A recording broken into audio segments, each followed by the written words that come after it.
Chapter 1531. Since everyone is here, then let royal father speak. Prince Mo turned around and pulled the young crown princess to stand beside the great king of Mo, hinting with his eyes. Royal father? The great king of Mo took a deep breath and hesitated for a moment before saying, the vassal king of Nan has colluded with the great king's son, consort dowager Shu, and the Shu family to plot a rebellion. All of them are to be sent to the Supreme Court as prisoners. We will decide how to deal with them after discussing this with the Empress Dowager. Yes, waves of weeping shook heaven and earth. Regardless of whether it was the servants picking vegetables or sprinkling water in the vassal king of Nan's estate or the great king's estate, they were all sent to the prison because they were implicated. Wu Hongma cursed loudly and almost fell to the ground after being shoved by someone. She turned around, wanting to see the crown prince and crown princess clearly. However, the crowd was too turbulent, and those two were standing high above, so how could a prisoner like her see them clearly? Her heart tightened, and tears uncontrollably welled up in her heart. She didn't expect that her and the old king's lifetime of planning would be completely ruined overnight. Should she blame herself for being incompetent, or should she blame the enemy for being too strong? Wu Hongma couldn't say for sure, but she felt sorry for her son. Soon, the several hundred people were all escorted away, and the farce of forcing the emperor to abdicate officially came to an end. The Empress Dowager looked a bit tired after being disturbed for so long, so Arbor supported her back to the Longevity Palace to rest. When the crown prince saw that his little wife had abandoned him to show filial piety to her grandmother, he immediately followed without another word. However, before leaving, he glanced at the old great king and said, Royal father, you must not be soft-hearted to prevent a comeback. The old great king was silent for a long time. This matter was already very clear. The vassal king of Nan had probably given the great king some sort of guarantee, which was why the great king took such a risk and made such a bad move out of desperation. Old consort Shu and the Shu family were clearly standing on the side of the great king's son.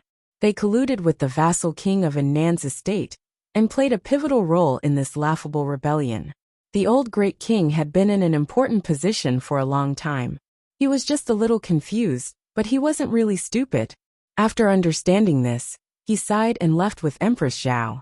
It wasn't that he didn't understand his son's intentions, but he couldn't bear to order his eldest son to be executed by his own hands. Great King, Your Majesty. Concubine Cheng was half lying on the ground. She was so scared that her whole body was trembling. Great King, please show mercy. Great King, please show mercy and spare Mo Jiao. Mo Jiao is your son, the Great King. Shut up. Empress Zhao paused and turned to look at her coldly. This unfilial son colluded with outsiders to plot a rebellion. Before he did this, did he ever think that the Great King was his biological father? Consort Cheng. The Great King and the Empress Dowager dismissed the matter of you instigating your son to covet the ink bamboo shoots with a smile. Who would have thought that you would go from bad to worse and actually want to plot a rebellion? What? Her Majesty the Queen had already reported the matter of the ink bamboo shoots to the Empress Dowager. But the Empress Dowager didn't order us to be punished? What Empress Dowager and the Great King meant was to let us off. Consort Cheng's eyes widened in astonishment. At this moment, regret welled up in her heart, and her heartache was almost indescribable. It was precisely because this matter was exposed that they hardened their hearts and ultimately agreed to the vassal king of Nan to step onto this path of rebellion with him. After all, the ink bamboo shoots were the best in the world, and only a small amount had ever been supplied to the royal family. Now that the great king's son had diverted it to raise his private army, how could the great king and the Empress Dowager let them off? Chapter 1532.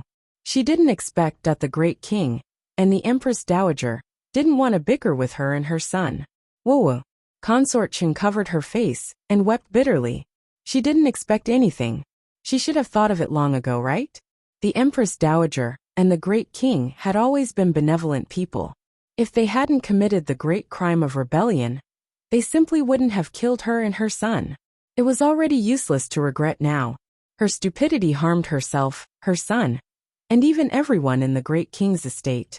If she had listened to Shuchuan's advice back then, and also persuaded the great king's son to set aside the struggle for fame and fortune, then wouldn't everything be different now? Consort Chung knew but didn't report it, so she's even more guilty. Guards, lock Consort Chung up in the Supreme Court and await her punishment. After saying this, Empress Zhao supported the great king and left first. The 12th prince was instantly dumbfounded. They had all left. Could it be that so many things had been left behind in this matter? Had been thrown to him? Why was his life so hard? He had to follow behind a group of people all day long and clean up their messes? Granddaughter-in-law, is grandmother getting old? The Empress Dowager suddenly lamented after walking for a while holding the young crown princess's hand. The young crown princess shook her head. Not old. The Empress Dowager couldn't help but turn around and smile at her. You silly child who doesn't age. Grandmother is someone who wants to break through to the spiritual realm, or even higher. She has a long lifespan, so she naturally won't age, the young crown princess said with a wink. On the side, Fenggu couldn't help but laugh. Precisely. Your Majesty, the crown princess is extremely right. The Empress Dowager couldn't help but burst into laughter. You only know how to amuse grandmother. With grandmother's aptitude, reaching level 14 phenomenal success in this lifetime is already considered her limit. As soon as the Empress Dowager finished speaking, the young crown princess reached out and stuffed a talisman into her hands. Grandmother, there are 10 sets of mystic guiding talisman arrays in this storage talisman, which I gave to you. There are also many pills that I have labeled with their effects and usage methods. Grandmother, you can take a look at them before you consume them. After grandmother stabilizes her realm, she can take the level 14 mystic breakthrough pill. Who knows, maybe she will break through. Oh, didn't you say that the Wuxia Villa is rich in profound energy? Then let's go to the Wuxia Villa and go into seclusion. The Empress Dowager looked at her little granddaughter-in-law in confusion. She subconsciously dripped her blood to open the talisman under the guidance of the little crown princess. Then, she turned to the little crown princess in confusion. Granddaughter-in-law, you? The talisman arrays and elixirs here were simply an eye-opener for her. Could it be that the little granddaughter-in-law had given her all the pills that she had refined in her spare time? That's too much, child. You have to leave some for yourself. Refining pills was very time-consuming. His granddaughter-in-law had to cultivate and refine pills at the same time. Where would she find the time to refine so many pills? This was probably all she had to give him. Not much. I still have a lot for myself. Grandmother, I might have to leave for a while. The little crown princess supported the Empress Dowager's hand as they walked toward the Longevity Palace. You have to take good care of your body. When I return, if I see that grandmother has grown an extra strand of white hair, I will pluck it out for you. Fenggu burst into laughter and repeatedly nodded as she said, Crown Princess, don't worry. This servant will definitely look after Her Majesty the Empress Dowager, and won't allow her to grow an extra strand of white hair. You child. The Empress Dowager glanced at Arbor with a gratified smile. Don't be fooled by this child's stoic face and icy demeanor toward others all day long. Her heart was very soft. Chapter 1533. Bang bang bang. Inside a remote woodshed in the vassal king of Annan's estate, after someone knocked away a protruding stone slab, a figure covered in grime abruptly rolled out from within. Cough cough cough. Commandery Princess Ian flicked the dust in front of her with all her might as she coughed uncomfortably several times. She then turned to look at the sobbing Sewer. Cough cough cough. Commandery Princess. Sewer hastily stepped forward to support Ian. She exclaimed, Commandery Princess, are you all right? Are you hurt? Are you hurt? I'm not hurt. Commandery Princess Ian angrily flicked away Sewer's hands as she declared angrily. Simply outrageous. This damn Cho Fu actually dared to imprison this Commandery Princess in that kind of woodshed for a day and a night. I'm not done with him. In the middle of the night, that woodshed suddenly collapsed for some reason, burying Ian for most of the night. It was only now that she finally crawled out from the pile of wood with great difficulty. This was simply an extraordinary humiliation. A dignified commandery princess was actually buried in the woodshed for a night. Abominable, abominable, abominable. Cho Fu, this damn man. Not only did he have a bad character, but he also didn't even have the basic respect for his wife anymore. Just thinking about it made her furious. Ian angrily waved away the dust that drifted in front of her as she led Sewer toward the forecourt. Commandery princess, we had better pack up and escape quickly. Escape for what? Could it be that I, the dignified commandery princess Ian, would be afraid of the vassal prince of Annan? Ian rebuked angrily. No, commandery princess, right now, the vassal king of Annan's estate. Ian didn't have time to listen to Sewer's words as she arrived at the forecourt in a huff. Only then did she discover that the estate was empty. What's going on? Commandery princess Ian looked at Sewer in confusion. Where did everyone in this household go? A lot of people came last night and took away everyone in the vassal king of Annan's estate. Sewer explained while wiping her tears. This servant also doesn't know what happened. This servant didn't even dare to run to the front to take a look. I only heard a huge commotion while hiding in the corner. Ian had been locked up in a remote woodshed by Cho Fu, so she was unaware that she had avoided a calamity. As for Sewer, it really was all thanks to Commandery Princess Ian. After she discovered that something was amiss while hiding at the base of the wall, she quickly ran over to the woodshed to hide. Fortunately, the woodshed was very remote. The soldiers who passed by only took a few glances and left immediately after discovering that it was a woodshed. Last night, the soldiers had focused their search on their master's backyard. They had practically dug up every brick and tile, and no one knew what they were looking for. Ian was suspicious as she glanced at Sewer and suggested, "How about you secretly go out and ask around? I will wait for you here." Sewer could only nod her head. As Ian sat in the quiet courtyard by herself, small goosebumps actually appeared on her small arms. She kept feeling the gloomy wind around her. Even sitting in the main hall made her feel uncomfortable. Furthermore, she lowered her head and looked at the small wound next to her navel. It had already been 3 days, but the wound still hadn't stopped bleeding.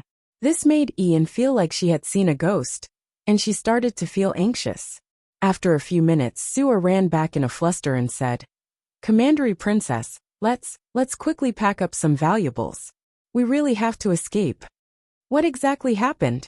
When Ian saw her ghastly pale complexion, looking like she was about to faint, a bad premonition surfaced in her heart. Chapter 1534. After she came out, even her reliable personal maid, Ming Qian, had disappeared. It could be seen that something big must have happened at home. Commandery princess, royal notices have been posted all over the streets. Last night, the vassal prince of Annan and vassal prince Cho Fu colluded with the Shu family and the great king's son in an attempt to rebel and force the abdication. They have been captured by His Highness the Crown Prince and His 12th Highness, and have all been imprisoned in the Supreme Judiciary. They are not to be visited without a royal edict. Commandery Princess Ian's eyes bulged. What? Then what about me? The maid Sewer burst into tears. "Miss, you and I have both been put on the wanted list. Our arrest notices are all over the streets, saying that we, master and servant, have absconded in fear of punishment, adding to our crimes. If we resist during the arrest process, we will be killed without mercy." Smack! Commandery Princess Ian's legs gave out, and she fell heavily onto the stool. She shook her head repeatedly and said, No, Her Majesty the Queen Dowager wouldn't be so heartless. She definitely doesn't know about this matter. I want to enter the palace. I want to see the Queen Dowager. I want to see the Queen Dowager and tell her that I was completely unaware of this matter at the vassal king of Annan's estate. Commandery Princess, don't be silly. How could Her Majesty the Queen Dowager not know about these wanted posters being posted all over the streets? If she wanted to help you, she would have already had the wanted posters removed, right? Commandery Princess Ian slapped the table beside her forcefully. I am only a newlywed who has just married into the vassal king of Annan's estate for a few days. Why should I shoulder this blame? Why? Sewer said while wiping her tears. Miss, now is not the time to talk about this. Let's quickly return to our room and see if there's anything we can pack up. We will leave quickly after packing up. We can't stay in the Mo Kingdom capital any longer. We have to escape far away. No, I won't escape. Commandery Princess Ian declared furiously. I want to enter the palace. I want to see the Queen Dowager. I have to explain this matter to her clearly. I have been by the Queen Dowager's side for so many years. The Queen Dowager knows my character the best. Why should I be buried with those idiots from the vassal king of Annan's estate like a stray? I want to divorce the vassal prince of Annan. I have nothing to do with him at all. Suor was both anxious and irritated. Your Highness, what else could he say? Don't forget, you are the legitimate vassal prince consort of Annan. Now, even the crown prince's 18 concubines have been thrown into prison by the great king. Let alone you, the principal wife of the vassal prince of Annan. Besides, how are we going to find someone to refute this? The vassal king of Annan had indeed rebelled with his son. Now the old vassal king and the old vassal consort's family of 3 were all in prison. As soon as you show your face, not to mention refuting, you will be arrested and executed on the spot.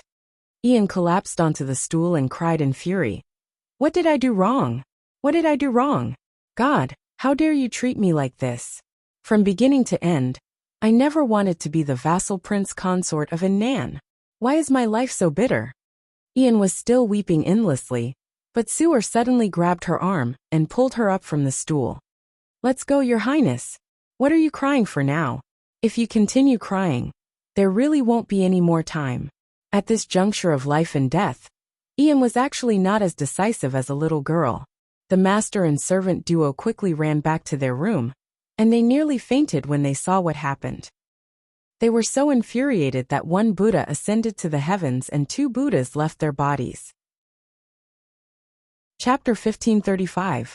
As it turned out, all of the rooms in the vassal king of Annan's estate had been swiftly ransacked, and the valuables had long been moved back to the royal storehouse. Right now, not even a single piece of clothing had been left behind for them. No wonder she kept hearing people going in and out in the middle of the night, rummaging through every master's court. So it turned out that they were searching for supplies buried underground. Looking at the room that had been ransacked, Ian couldn't resist covering her face and sobbing. This was truly intolerable. How could she continue living like this? What was she supposed to do when a delicate woman, who had gotten used to living a life of luxury, had to wander the pugilistic world like duckweed? She couldn't bear to live on when she thought of those terrifying days. On the side, Suor's eyes flickered, and she hastily pulled Ian towards the rear door of the vassal king's estate. Commandery Princess, we can't stay here any longer. This place is not safe, and those people might come to search again. At that time, we really will have nowhere to run. Commandery Princess Ian wiped her tears as she caught up to Suor. She lamented, Suor, we are penniless. What are we going to do in the future? It's fine, Commandery Princess. After we pawned our jewelry and clothes, we reckon that we can still last 3 to 4 months. At that time, this servant will find a job, and it will definitely not be a problem for us to survive, Suor said with a loyal and devoted expression. Ian was gratified. She didn't expect that Suor would still be willing to follow her in such dire straits.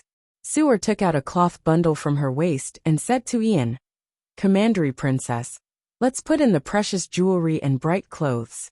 That's right, miss. Do you have any valuable magnetite on you? Let's exchange them for mystic currency as well. It will be easier to buy and sell things in the future. After we leave the vassal king of Annan's estate, please wait for this servant, Commandery Princess. This servant will go to the pawn shop to exchange for mystic currency before we continue. Commandery Princess Ian nodded. This was the only way now. She then took the bag of magnetite hanging from her waist and handed it to Suor. She then took off the hairpins and other valuable items on her head. Now that a calamity was imminent, she could only wait for the future and plan for the long term. However, the wound next to his navel was like a hidden danger. Why didn't it heal after so many days? Commandery Princess Ian took a deep breath before sneaking out of the vassal king of Annan's estate's back door with Suor. Fortunately, after such a major incident, no commoners dared to pass by the vicinity of the vassal king of Annan's estate.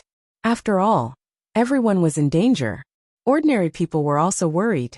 If they passed by the prince's mansion, they might be arrested as accomplices.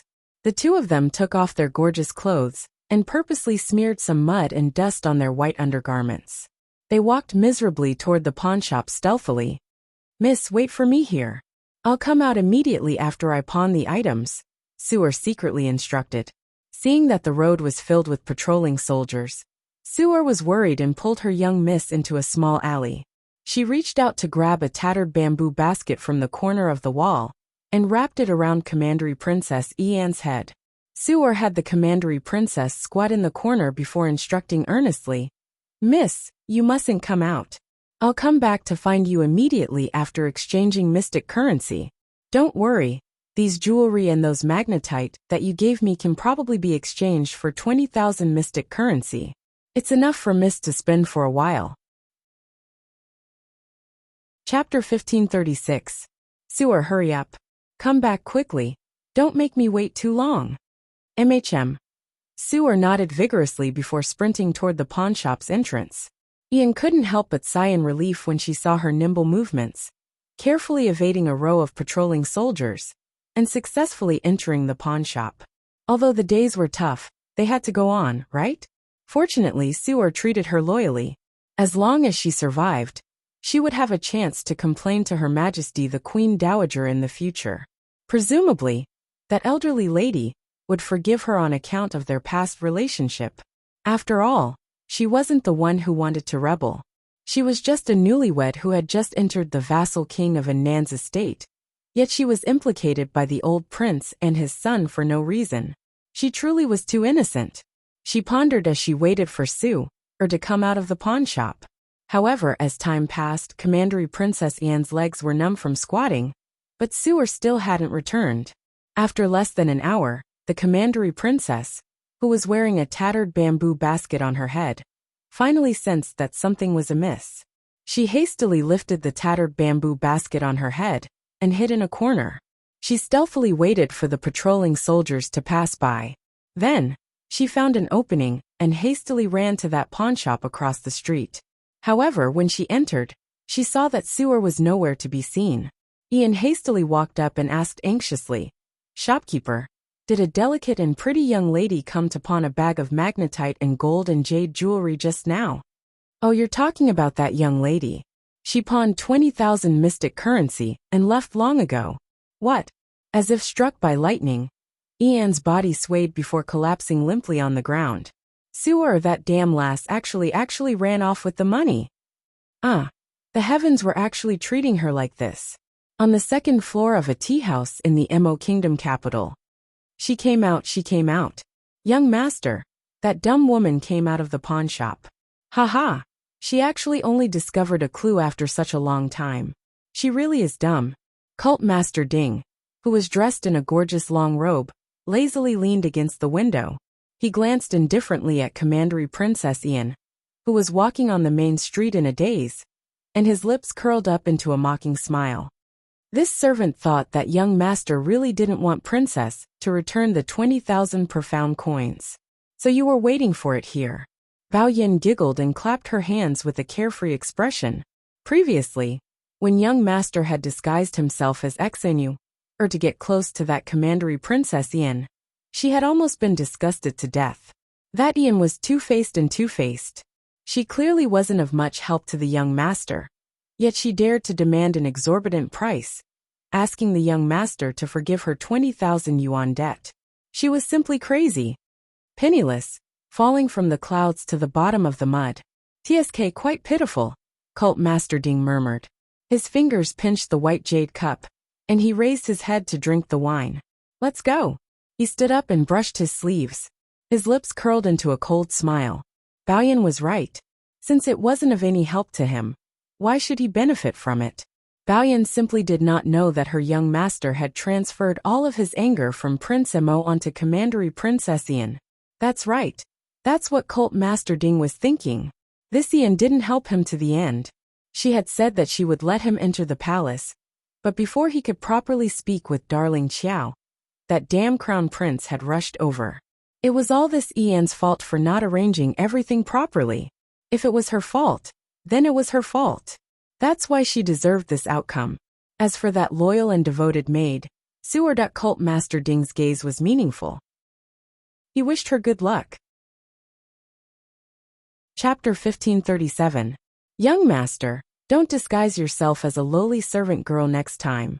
It will only bury your identity. Baoyan nagged as she followed him down the stairs.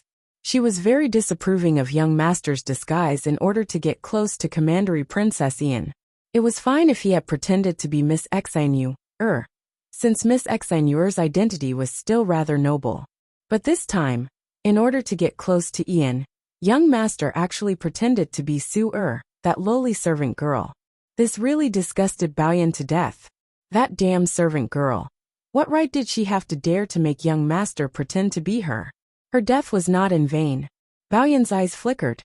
2 hours ago, Su that servant girl, had hastily gone out to gather information under the Commandery Princess's urging.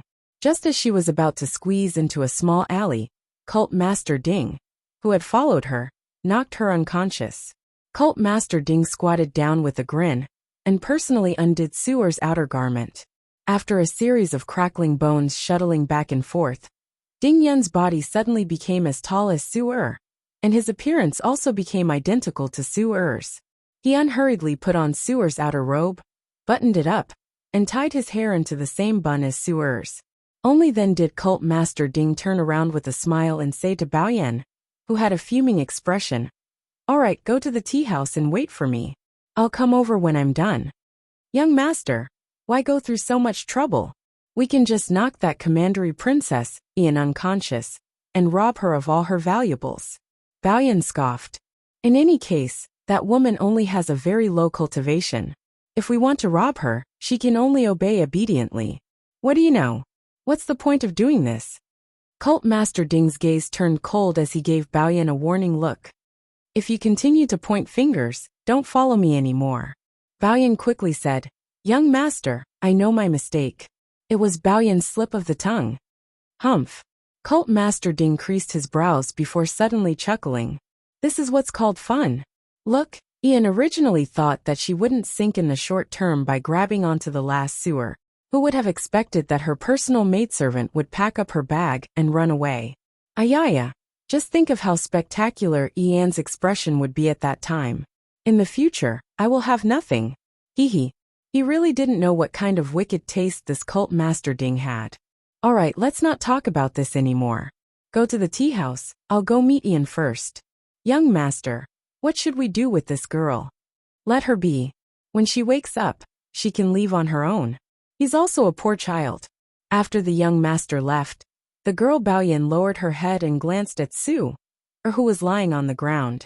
A trace of disgust and anger appeared at the corner of her mouth. She hurriedly ran onto the street and blocked a patrolling guard. "Big brother, I saw a wanted criminal over there." Night fell. Prince Mo finished giving instructions to the 12th prince in the study. He looked at him and said, do you remember what Big Brother said?" With a pitiful expression, Mo glanced at the Crown Prince and said, "Big Brother, you really have to leave?" The Crown Prince nodded. This matter could not be delayed any longer. He had originally wanted to hold out until he personally saw his little fellow climb the heavenly stairway. But from the looks of it now, it was clearly too late. These are the edicts of the Hidden Night Pavilion and the Dragon Saliva Guard. Keep them well." Mo Lian tossed 2 jade pendants into Mou's hand. Chapter 1538. Big brother, please reconsider. You're really not afraid that I'll squander away all the good things you've left in my hands? Mou gazed pitifully at his older brother with a mournful expression that said, "Please don't go." Prince Mo couldn't help but laugh and flicked his head. "Don't talk nonsense. Do you think I don't know how capable you are? Yu Xiu will lead 7 members of the Hidden Night Pavilion to escort Jojo to the middle 6 prefectures. The remaining people will be under your command from now on. Properly preserve the token and make good use of it. These resources in your hands will be your future reliance. Big brother, how about you bring me along with you?" Mou continued to plead. "When your cultivation reaches the 13th level, and you comprehend the power of the 5 spirits, Big brother will bring you along." "Really?" Mo's eyes brightened. Big brother, then it's a deal. Mo Lian couldn't help but chuckle inwardly. After exhorting a few more words, she then said to him seriously, did you have any comprehension from leading the army this time? Mou nodded and said, the vassal prince of Nan is an expert at commanding troops. If it weren't for Yu Xiu and Huifan helping me afterward, the vassal prince might have escaped. Don't worry, big brother. You will definitely properly learn from General Shi during this trip to the barracks. Mo Lian nodded with gratification in her eyes. You will follow General Shi to the border, to guard the border this time. Second young master Shi will also accompany you. Although second young master is sickly and frail, he has his own unique points in commanding troops and arranging formations. You must not be ashamed to ask for guidance, understand? And big brother you will. Holding his younger brother's hand, Crown Prince Mo sat down beside the table with him. After eldest brother leaves, you have to visit royal mother frequently. You mustn't be like before, running away everywhere like a wild monkey, and worrying royal mother deeply. Got it, big brother?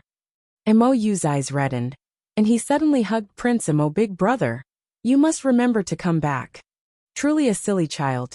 Big brother is only leaving home for a period of time. I'll come back no matter what in 3 to 5 years. What are you crying for? A man bleeds, not tears. Her Majesty the Queen has arrived. Mou hurriedly got up and wiped the corners of her eyes. Imperial Mother must have a lot to say to you. I'll leave first.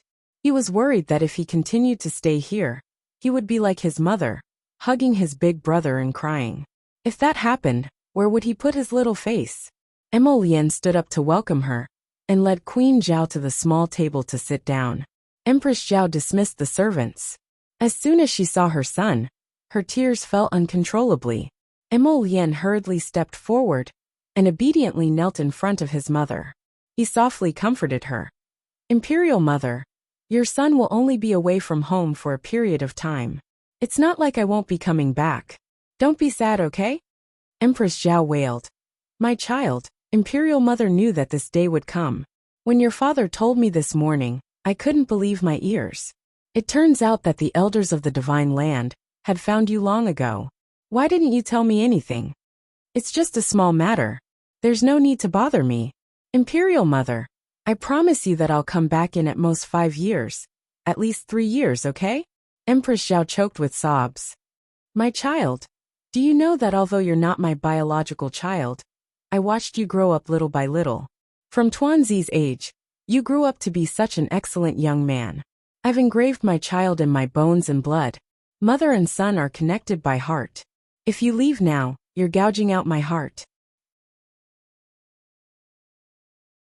Chapter 1539. The Crown Prince walked up to Empress Zhao on his knees, and held her hand as he said softly, Mom, I promise you that no matter how many difficulties and obstacles await me in the future, I will always remember you. I will always remember that father and mother are waiting for me at home. I will definitely come back with my wife. Empress Zhao hugged her son and bawled loudly. Mom was muddle-headed. Mom didn't like your wife at the start. I always felt that she was cold and heartless, and didn't even smile at her elders. How could Mom be so muddle-headed as to fancy a woman like and who has a Buddha's mouth but a snake's heart? It wasn't until that day at Yuting Court that Mom realized that your wife, that girl, is actually a good child even though she is cold on the outside and not good with words. What was the use of Anne's glib tongue to amuse her? When danger came, it was still that little stoic daughter-in-law of hers who saved her. The little stoic was just a person of few words. Rather than bickering, the little stoic used practical actions to express herself. This was the difference. One was gaudy and unrealistic, while the other was practical and kind-hearted. Empress Zhao was only regretting that she didn't build a good relationship with her youngest daughter-in-law from the start. Now that her daughter-in-law was about to leave, she didn't have a chance to get along well with her. She couldn't help but feel sad when she thought of this. Jojo, this child, is also leaving in a few days. Mom doesn't feel good about not being able to get along with her. Mom, don't be sad. No matter where we go, you are Jojo's and my greatest concern. Besides, Jojo won't be leaving for a few days. Mom will bring Jojo around these few days. Mom, I'm telling you. It's the easiest if you don't want to see Jojo's stoic face. You just have to tell her. Daughter-in-law, since you're about to leave, just smile for Mom. She'll definitely smile. Empress Zhao glanced at her son and pointed at his forehead with a smile through her tears. You're always teasing your mom. While the mother and son were chatting, Xiaomu also made 3 consecutive promises in front of her parents. She promised to return home within 3 years. She promised to send a message back within half a year. And she also promised that she absolutely wouldn't get hurt. Wei Ziqin asked Xiao Zhongbang to open the ancestral hall, and the couple brought Arbor to Long Chuyin. Child, you have to keep the jade pendant that mother gave you. That's the symbol of the Mu family's status. Xiaomu pursed her lips noncommittally, but she did not refute. She would never take the initiative to get in touch with the Mu family of the Divine Prefecture. These so-called relatives, hee. Hey, mother doesn't care what you think in your heart. In short, promise mother that you must not be angry with your biological mother, okay? Mother, I'm not angry at her. Then why didn't you take the initiative to visit her these days? Wei Ziqing glanced at her daughter's stubborn side profile and suddenly reached out to pull her into her arms. Mother knows that you're upset, but mother wants you to face it, okay? Arbor nodded. Mother, what happened to Long Chuyin? Why was I implicated by her? I'll face all these and find out the truth. Mother, don't worry. Those people from the Mu family can't hurt me anymore. Because before they hurt her, she would let them die. Wei Ziqing's heart trembled, and she and her husband Xiao Zhongbang looked at each other. The couple was baffled, and a bad premonition emerged in their hearts. That why did their daughter have such a murderous look when she talked about the Mu family? Was this okay? Chapter 1540. 976 Arbor didn't know if she was good or not, but she didn't have a good impression of the Mu family. How she would treat them in the future would depend on how they treated her. Moreover, she was bound to meet Shuntian Prefecture's Prefecture Lord, Gung Pingcheng, on this trip to the middle 6 prefectures. At that time, it would be clear who was the god and who was the ghost. At the end of the quiet hill, Arbor stood there with Haitang. Arbor didn't move, and her gaze fell on Haitang, who was digging the soil. After digging deeply, Haitang quickly dug out the coffin of the great king's consort. She turned to Arbor and said, "This isn't good, Crown Princess." Of course, digging a grave wasn't good, but it depended on whose grave she was digging. "Open it." Arbor glanced indifferently at Haitang. This child was a blockhead. She didn't talk much, and every time she spoke, she would be in a daze. No matter how much she disapproved of her master, she would obediently complete the task. Haitang cupped her hands 3 times at the coffin before opening it. She was very fast. With a light pat on the coffin lid, the nails on the coffin lid flew up and bounced to the side. The coffin lid opened, revealing 1 adult and 3 children. 4 pale faces were revealed.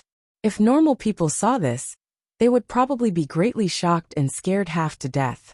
However, Xiaomu's expression did not change in the slightest without the slightest ripple. Haitang picked up a sword and was about to stab it into the coffin. Arbor couldn't help but twitch her mouth. "Stop, what are you doing?"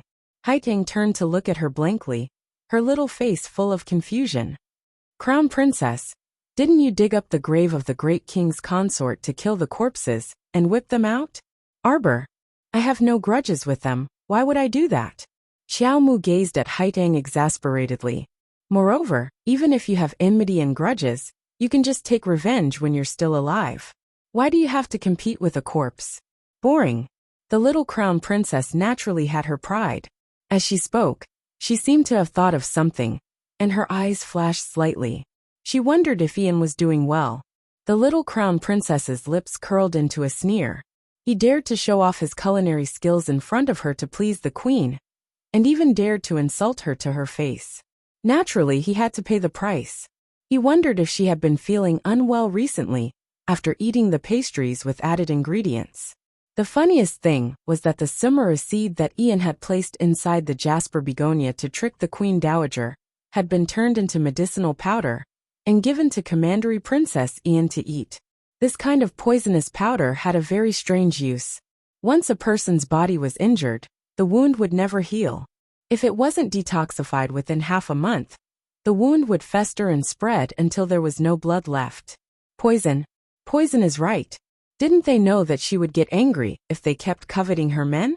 Haiteng blinked. Then Crown Princess, why exactly are you digging up graves? The little Crown Princess walked up and squatted down in front of the great king's consort. She pried open her lips and poured down 2 mouthfuls of the medicinal liquid. She then poked her throat with 2 fingers, and that medicinal liquid slowly trickled down. Haiteng looked at her little Crown Princess in shock. She wouldn't be so bored as to ask the Crown Princess if she wanted to poison the great king's consort again. The Crown Princess wouldn't be so bored. The little Crown Princess definitely had her reasons for doing this. However, she didn't know what the Crown Princess meant by this. Ah. Cough, cough, cough. Chapter 1541. 977. Looking at the great king's princess consort, who suddenly choked and coughed while struggling to sit up, Haiteng was even more fearful. Even though Haiteng was skilled and daring, she couldn't help but be shocked by the scene before her. Not good. The great king's princess consort has turned into a corpse. Haiteng held her sword and blocked in front of the crown princess. Didn't I say it couldn't be buried? Look at how fierce it is. The moment the coffin is opened, the corpse will rise. In today's world, everyone was used to cremating corpses to prevent the corpse from mutating and coming out to harm people again. Ta, Crown Princess. The great king's princess consort coughed and called out softly. Heavens, the great king's princess consort could actually still speak? What was going on? Could it be that the great king's princess consort wasn't dead at all? Haiteng looked at the little crown princess in shock, only to see her pouring that bottle of medicinal liquid into the mouth of the 3 children. Very quickly, the 3 children also woke up one after another and timidly nestled beside Shu Quan, their faces filled with fear. Don't be afraid. Shu Quan hugged the 3 children and comforted them as she hurriedly got up to bow to Arbor. No need to be so courteous. Arbor waved her hand and excused Shu Quan from bowing. Haiteng muttered at the side. Crown Princess, so the bottle of medicine you gave to the great king's princess consort that day was a fake bottle of poison. Ah. What fake? It's genuine, it's throat-sealing poison.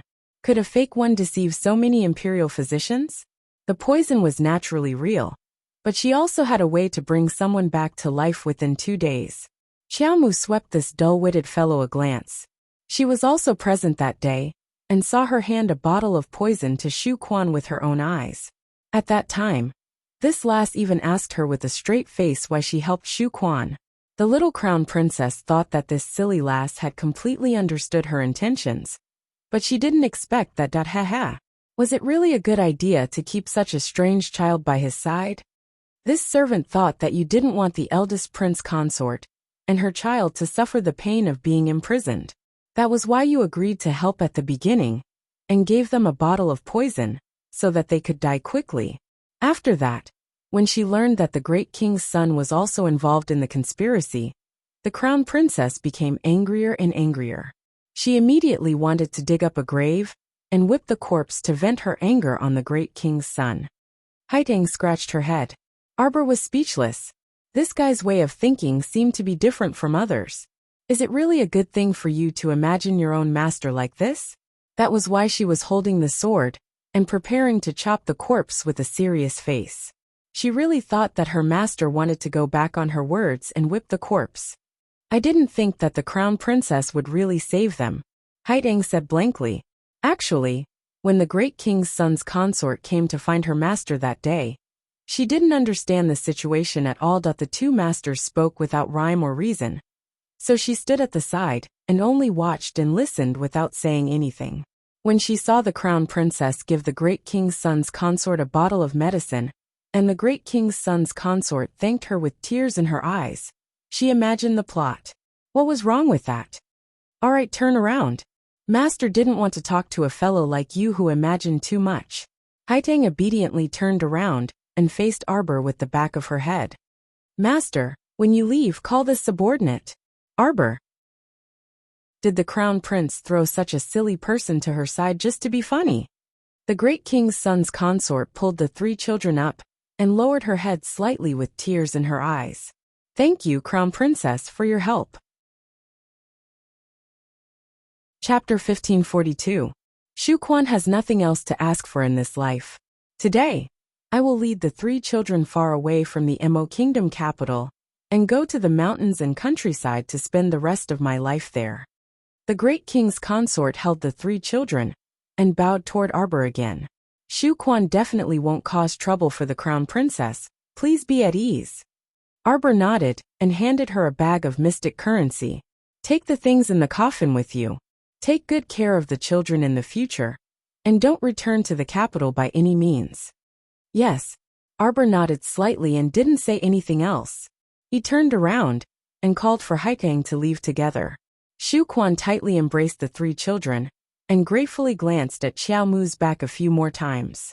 She had 1 son and 2 daughters of her first wife. The oldest daughter was no more than 10 years old, and the youngest daughter was only 7 years old.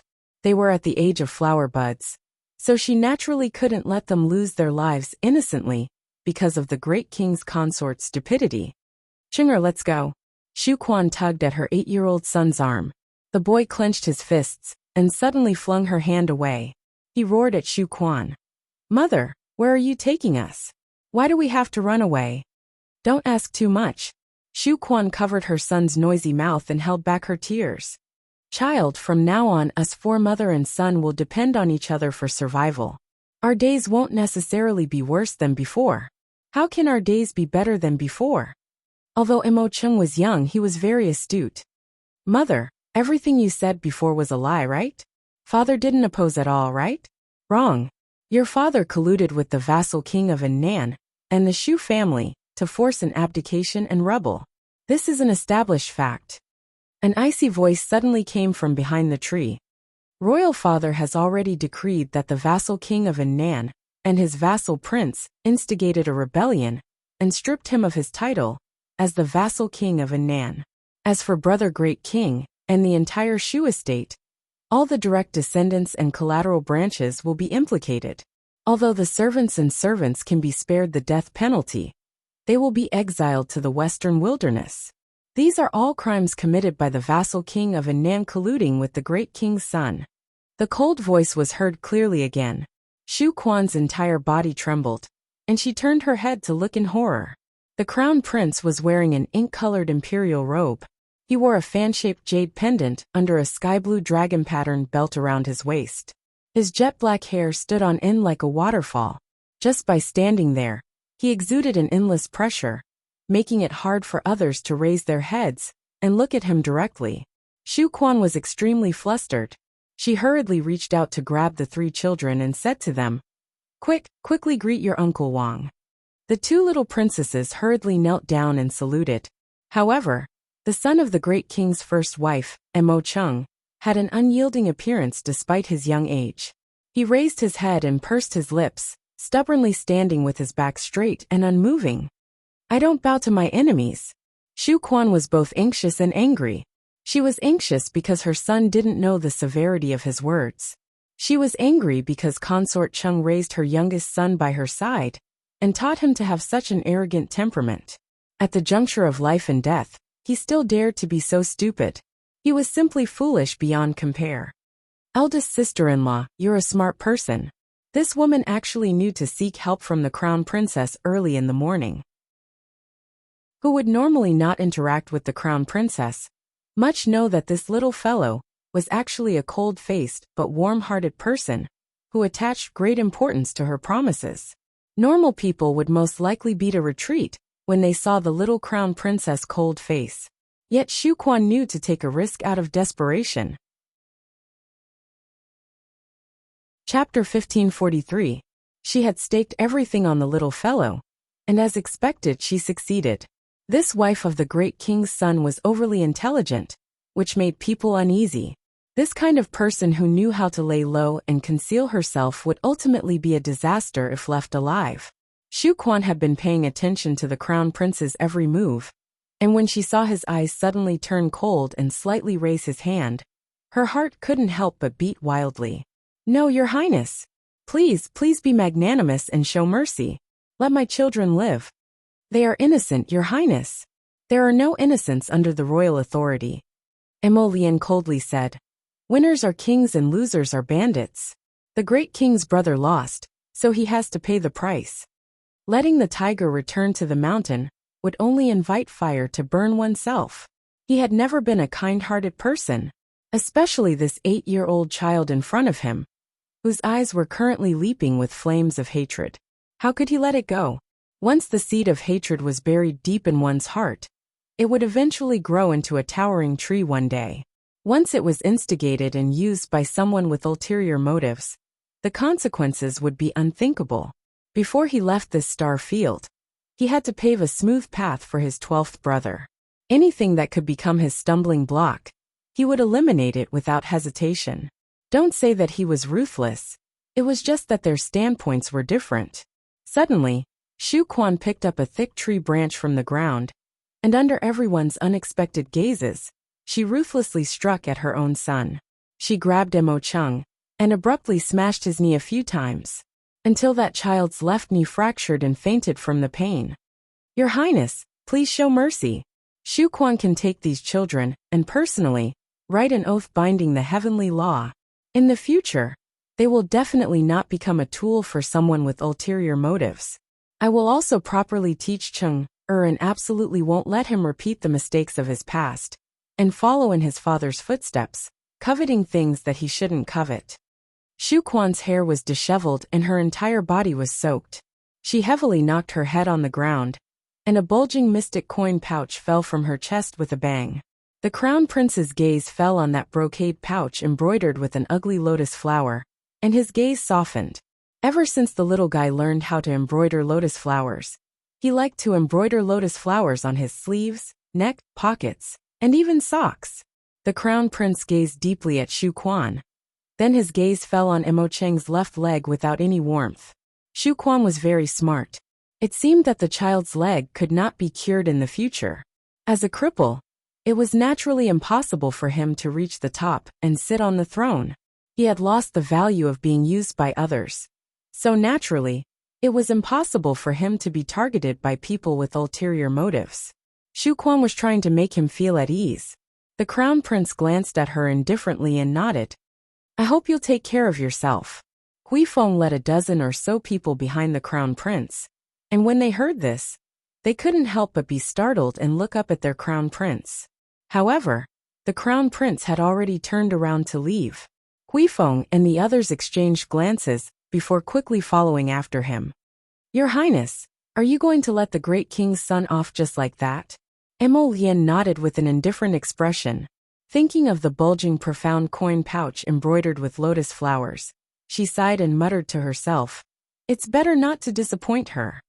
If his stoic-faced darling wanted to save someone, then she would save him. But Your Highness, Emo Lien abruptly turned to glance at Hui Feng. When Emo Chung comes of age, kill him without mercy if he makes any strange movements. Shu Quan, Shu Quan, you mustn't disappoint my darling. Otherwise, I'll make you wish you were dead. A harsh glint flitted through the crown prince's eyes for a fleeting moment. Chapter 1544. Pa la, after a crisp sound, a perfectly good tea set was swept to the ground, turning into broken porcelain pieces. Your Highness. A person who looked like a shopkeeper stood in front of Emo Lu, trembling with fear and trepidation, and his voice was as soft as a mosquito's buzz. The properties under our name have been forcefully destroyed or seized by a mysterious force one after another. Now we don't have much income every day. If this continues, I'm afraid that we won't last half a month before. We won't be able to make ends meet. Despicable. Emo Lu slapped the table and cursed. If I find out who's doing this behind our backs, I definitely won't let them off. Oh, you really don't know who's targeting you? A cold and desolate voice immediately drifted in from outside the window. Emo Lu's entire body stiffened. This voice was like a nightmare, so he naturally couldn't forget it. Emo Lu retracted the horrified expression on his face and hastily greeted with a smile. Emo Lu didn't know that Your Highness the Crown Prince was gracing us with his presence. Please excuse me for not going out to meet you. Prince Emo stepped into the study with a smile and shot a glance at the shopkeeper. The shopkeeper immediately sensibly retreated several steps and bowed in salute. Your Highness the Crown Prince, second prince, this humble one will take his leave first. The second prince only felt his back drenched in cold sweat. How could he be in the mood to pay attention to a shopkeeper's words? After nodding absent-mindedly, the shopkeeper also felt his entire body abruptly turn cold, and he hastily jogged out the door. Only then did he heave a sigh of relief, as if he had escaped from the gates of hell. Take it for second royal brother to look over, the crown prince said coldly. Huifeng quickly stepped forward and unfolded an oath, flattening it before placing it in front of Emolu. When Emolu saw it, he couldn't help but tremble in anger. Crown Prince, what do you mean by this? Second royal brother doesn't even understand this? This oath clearly stated that Emolu must not covet Northern Mo's right to inherit the throne for the rest of his life, and was willing to be an idle prince. I'm doing this for royal brother's sake, Emo Lien said indifferently. Rather than having unrealistic thoughts like brother great king, why don't this crown prince give it to you and completely sever this thought, ensuring your safety for the rest of your life? You. Emolu's face twisted as he laughed awkwardly. Crown Prince, you must be joking. Emolu has never had such disrespectful thoughts. Northern Emo naturally only has one crown prince, and that is you. Emo Lien coldly glanced at him. I made a deal with the Rakshasa Ghost sect master. The one who wants to buy this prince's life is actually you, right? Emolu immediately broke out in a cold sweat like a waterfall. He really didn't expect the crown prince to be so blunt. When this crown prince was trapped in Balon City, and was tragically attacked by tens of thousands of corpses, brother great king, that fool jumped out first, causing royal father to mistakenly believe that he was the one who did it. Actually, second imperial brother is the one who hides the deepest. Emo Lien smiled at him and said, otherwise, I wouldn't have been able to secretly nurture Wei Something Li for so long, just to have her hide by my side. TSK, you're so shrewd that it makes me shudder. This crown prince has the evidence of you bribing the Rakshasa Ghost sect to assassinate me. The crown prince's expression was indifferent as his gaze landed on that piece of paper. See if you want to sign this oath. If you sign it, the grudges between us will be written off. And if you don't sign it? The crown prince curled his lips. Chapter 1545. At this time tomorrow, the great king will have a complete set of evidence of second royal brother, hiring someone to murder younger brother in front of him. Second Prince Emolu's entire body trembled, and he hastily stepped forward to pick up his brush. With a swish, he signed his name on the oath and stamped his blood seal. Very good. The crown prince nodded and took the oath to put it away. He coldly glanced at Emolu. After this, 12th brother will go to the military camp to gain experience for a while. I hope that you will think carefully before you make any moves. The so-called restrictions of heavenly law aren't just empty words to scare people. Even this crown prince can't do anything about heavenly law, let alone ants like you. After saying this, the crown prince led Huifeng out of second prince Emolu's study, without looking back. When he stepped out of the door, his footsteps paused, but he didn't turn back. He merely coldly said, I'm letting you off for royal father's sake. You should be thankful that you have a loving father. Prince Emo coldly tossed this sentence before walking out the door. The old great king was already pitiful enough, after sending away his eldest son.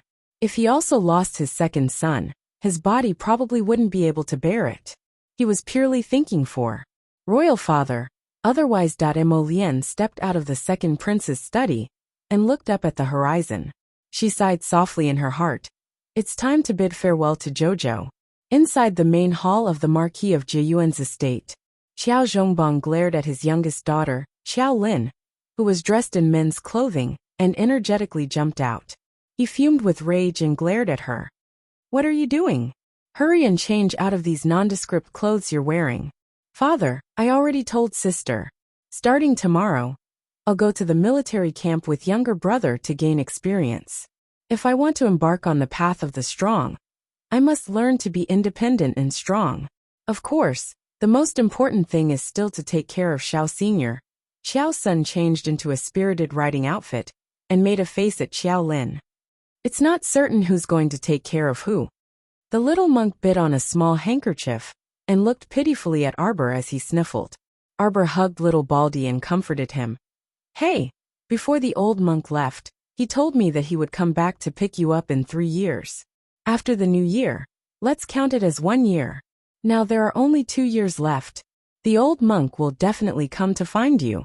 The little monk was sobbing. Arbor looked down at him and touched his little bald head.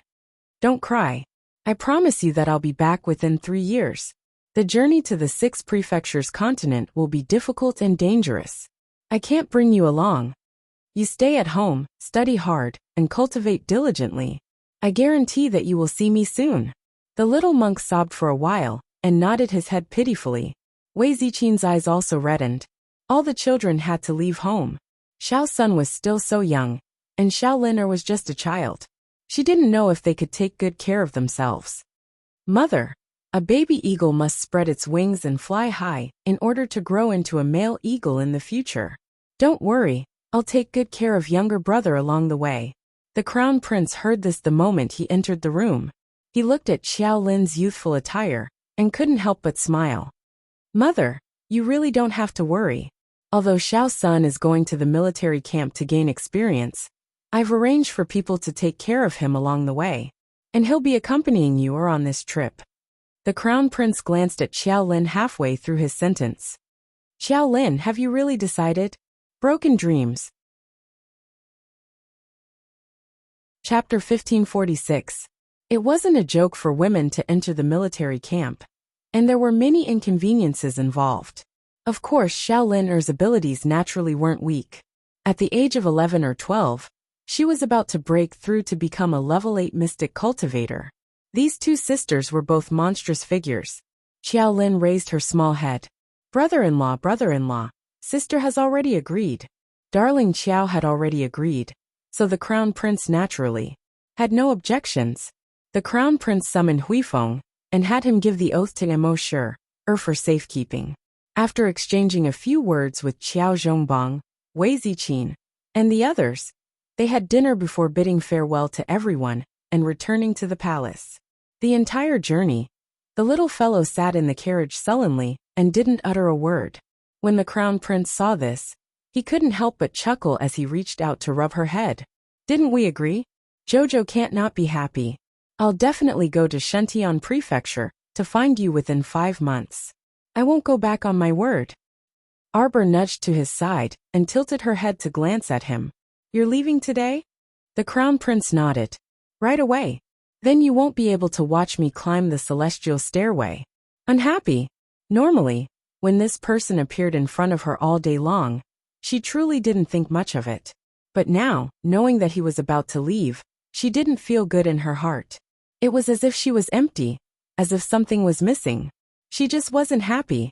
The crown prince reached out to tuck a strand of hair from her forehead behind her head. He cupped her small face and leaned close to her, gently and slowly planting a kiss on her lips. Jojo, take good care of yourself. Let me be at ease, okay?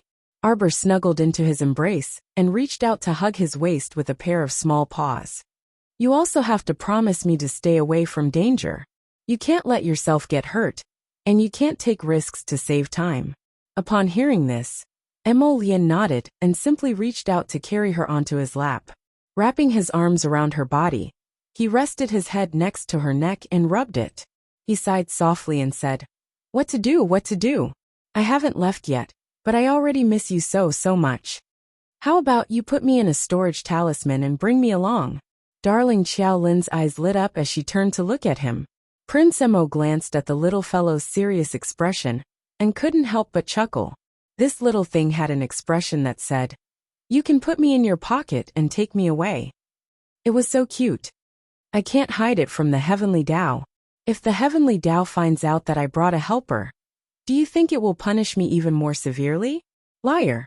Arbor puffed up his cheeks and glanced at him. You just won't take me. The crown prince hugged her helplessly and comforted her gently. I don't want to bring you there. There are too many unknowns. I can't risk you. I can't bear to, the crown prince murmured, his arms tightening. Jojo, you have to be good. The carriage entered the eastern palace, and the two got off hand in hand. Taking advantage of the moonlight, They strolled slowly on the colorful stone path. The two of them held hands, their shadows entwined under the moonlight. After strolling around the Eastern Palace's little garden, Miss Chiao did not feel like resting and asked him to accompany her for another 2 rounds. Are you tired? How about I carry you on my back? Arbor thought it was a good idea. Lying on top of him, she nuzzled her head next to his neck and said in a muffled voice, Hubby, let's not leave today, okay? Okay, we'll leave tomorrow morning. I'll stay with you tonight. Emolien softly responded. If you're tired, then sleep. No. If she woke up, this person would not be by her side. Chapter 1547. Arbor snuggled against his neck and exhaled. What if you don't come to Shuntian Manor on time to find me? I won't. Emolien looked certain as she tilted her head slightly to look at him. I keep my promises to you. I said if. The little fellow persisted. If you don't come out on time, then I'll go to the Tower of Punishment to find you.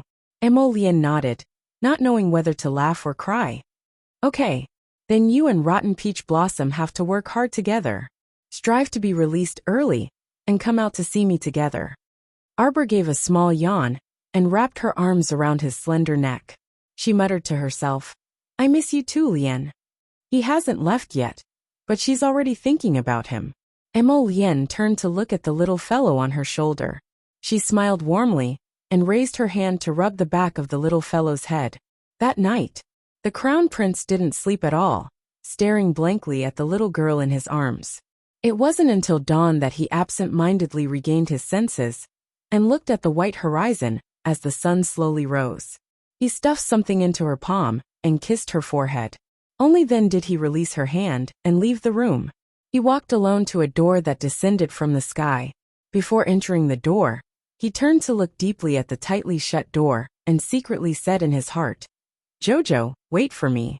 He followed the door and suddenly disappeared from heaven and earth. Arbor seemed to have sensed something and suddenly opened her eyes. She subconsciously grabbed something in her hand and lowered her head. It turned out to be a palm-sized jade sculpture that was carved very vividly. A pair of beautiful phoenix eyes seemed to sparkle, blinking under the morning light. The little fellow frowned, and her little face scrunched up. Holding the small sculpture in her hand, she didn't even bother to put on her outer robe, and quickly rushed out the door. It was quiet outside the door, and that fellow's figure was nowhere to be seen. The little fellow felt a little wronged, and pursed her little mouth. She tightly held the small sculpture in her hand, and stared with slightly red eyes at the empty space outside the room. It was clearly a sunny and beautiful day, but Jojo's heart was not feeling well. She returned to her room dejectedly, and sat down for a while. Only then did she slowly wash up like an old cow dragging a broken cart. The Crown Prince's sudden departure shook the court greatly.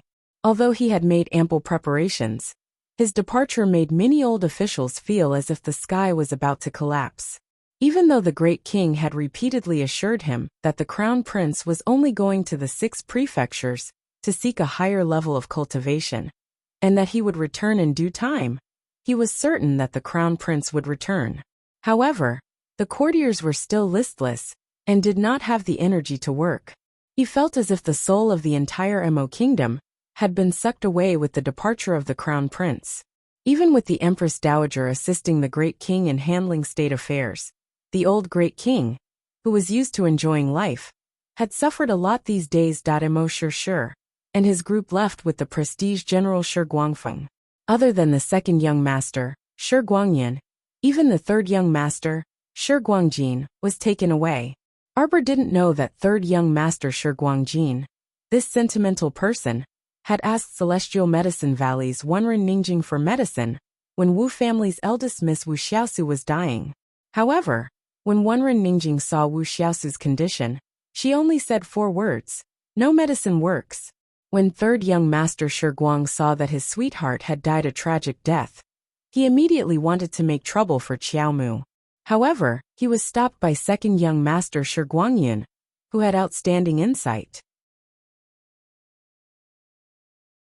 Chapter 1548. When his father, Duke Qing, found out about the situation, he gave his youngest son a good beating, and didn't want to care about his life or death. However, his eldest brother, Shi Guangfeng, took pity on this brainless third brother, and was worried that he would be beaten to death by his father. Thus, he pleaded for him, and said that he should take him to the military camp to gain experience, and let him grow into a real man. From now on, he would be indomitable, and would no longer be distracted by love and so on. Only then did he take the third young master away. Of course, Arbor naturally didn't know about these things. However, even if she knew, she would only sneer. Fortunately, everyone in Duke Qing's estate was intelligent. If everyone was like this third young master, Shi Guangjin, then Duke Qing's estate wouldn't exist for long. These 2 days, no matter how badly the great king was overwhelmed, the little crown princess still ate and drank as usual. However, there was one thing: her mother-in-law, Her Highness Empress Zhao, came to invite her every day and strolled here and there. It was as if she had to cultivate a good relationship with her in these 2 days. This mother-in-law of hers seemed to be happy and cheerful every day. However, when Arbor took out the little jade figure carved by Emolian and placed it in front of her mother-in-law, Empress Zhao immediately hugged the little jade sculpture and bawled. Arbor originally had a taut little face and let her cry bitterly. However, after crying for a quarter of an hour, her makeup was ruined and she looked quite pitiful. She stepped forward and hesitated for a while before reaching out and hooking her arm around Empress Zhao's shoulder. She patted her and said, "Don't worry, I will bring him back soon." If the Tower of Punishment didn't let him go, she would go find him. After finding him, she would tear down the tower. With this thought in mind, Arbor's gaze became even more resolute as she nodded. "Amen, let's do it this way. Mother misses him." Empress Zhao cried until her handkerchief was wet. She tightly held the little Emolian jade sculpture and didn't let go. Arbor wanted to take the jade carving back, but seeing her holding it so tightly, there was a hint of sadness on her face.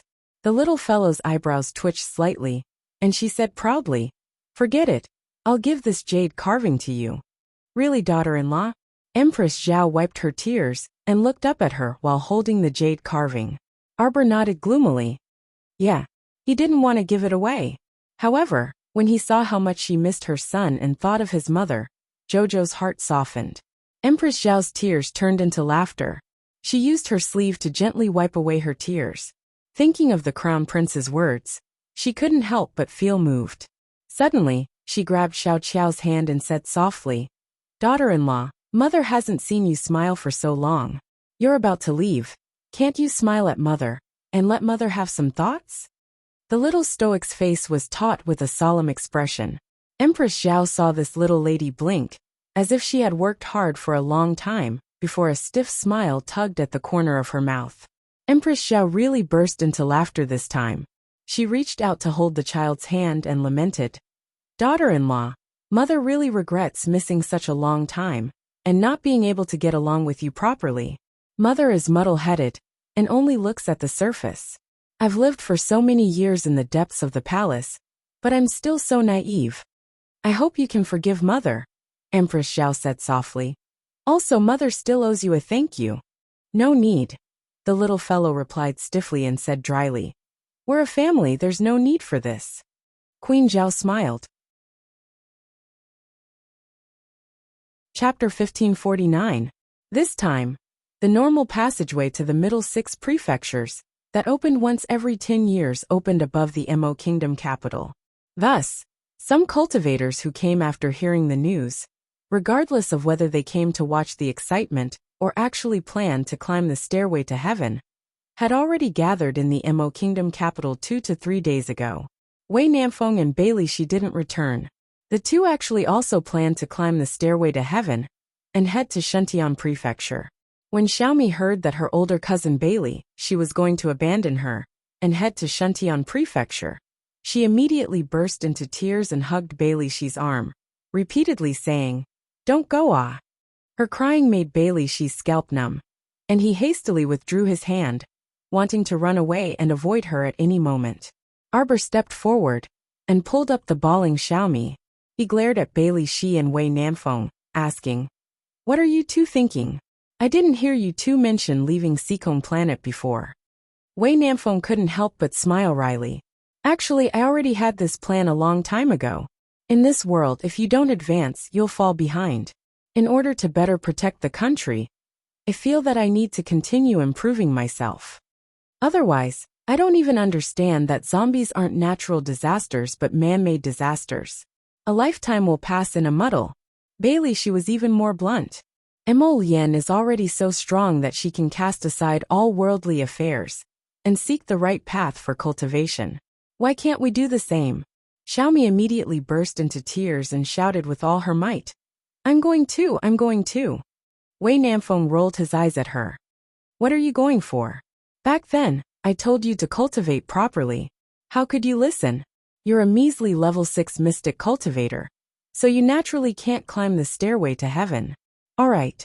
Seeing her crying like a flood, Arbor couldn't help but tug at her sleeve. We'll be back very soon. That's right. Parting is only temporary. No matter where we go, Sikong Planet's continent will forever be our home. Liang Qingqing, who was dressed in a simple cyan satin short robe and a pair of high boots, walked out in high spirits and smiled at Xiaomi. Being able to have little junior sister Liang, brother Wei, and brother Bailey accompany me to climb the stairway to heaven is truly a great joy in life. Situi smiled and said, regardless of whether we can reach the end of the stairway to heaven tomorrow, at least we tried our best. Me too. Doya appeared at the entrance of the flower pavilion in a red dress and smiled at Arbor. Senior sister Doya, you've come out of seclusion. It seemed that Doya's breakthrough was rather smooth, and she had now successfully advanced to become a level 13 mystic cultivator. Very good. Situi clapped his hands and laughed heartily. In this situation, I must drink a few cups to express the joy in my heart. Wei Nanfeng nodded and ordered someone to bring over strong liquor. Everyone shared a drink. Arbor put down his cup and said to Wei Nanfeng, Bei Moi has cleaned up the distribution of Heavenly Fate's forces on Sikong Planet these past few days, and he's dug out 20 to 30 strongholds of various sizes. How are things on your side? That's about the same. This organization should have suffered a great loss on our continent.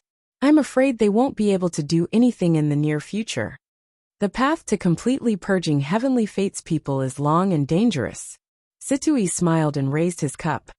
But there will come a day when we will completely annihilate them and make them disappear from our home forever. That's right. At that time, our Sikong planet will definitely return to its original state. Everyone raised their cups again and downed the wine in their cups. Chapter 1550. It was noon. The entire sky above Sikong Planet was enveloped by an auspicious aura. Arbor looked up at the sky, feeling that today's weather was especially bright, beautiful and refreshing. She quietly stood at the side of the long street, and her entire person could feel the current intense atmosphere. Large streets and small alleys were crowded with crowds of spectators. If not for the guards on both sides guarding the large crowd of ordinary people, giving them a place to stand, they probably would have been swamped by the crowd long ago. Wei Nanfeng stepped forward and said, It's already noon. I wonder when the stairway to heaven will descend.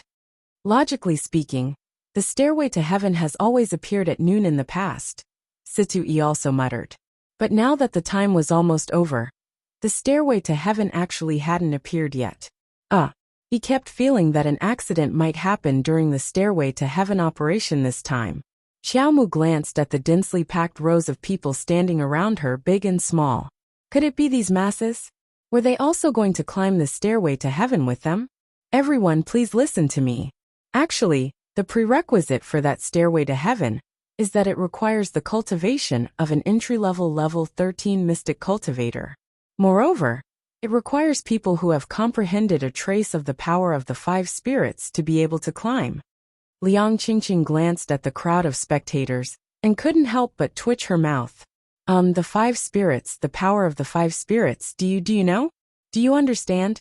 What I mean is that if you don't meet these 2 conditions, you generally can't even climb the first step. So there's no need to squeeze here and waste your energy. As soon as Liang Qingqing's words fell, a man with a big flat face immediately expressed his indignation. Miss, how can you say that? Although you're talented and intelligent, you can't look down on us low-level little mystic cultivators. That's right, that's right. Who said that people who haven't reached level 13 Mystic Cultivator realm can't go up? If we don't try, how would we know it's impossible? That's right. Maybe Heavenly Law will show mercy this time, and let us climb up together to broaden our horizons. Liang Qingqing was actually speechless. Glancing at the large group of people around her, Liang Qingqing kindly reminded, the highest level among you is only a level 11 Mystic Cultivator. This is truly a bit difficult. If we can't climb the first step, we don't know what will happen. Yes. For safety's sake, you'd better disperse quickly.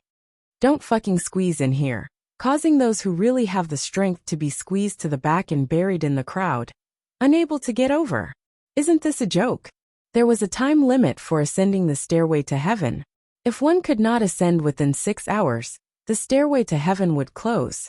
He would wait for another 10 years before opening it again. You're just a bunch of onlookers.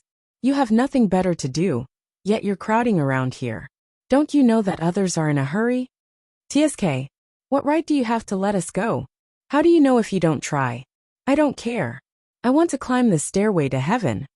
Sky Ascension Stairway, Sky Ascension Stairway. The 100 or so little mystic cultivators actually cried out in protest. Among them, many had rushed over from the east and west from thousands of kilometers away, in order to participate in this grand occasion of ascending the stairway to heaven, and also to try their luck. There was no way they could chase them away now. Amidst the clamor, a sudden clap of thunder appeared in the clear sky.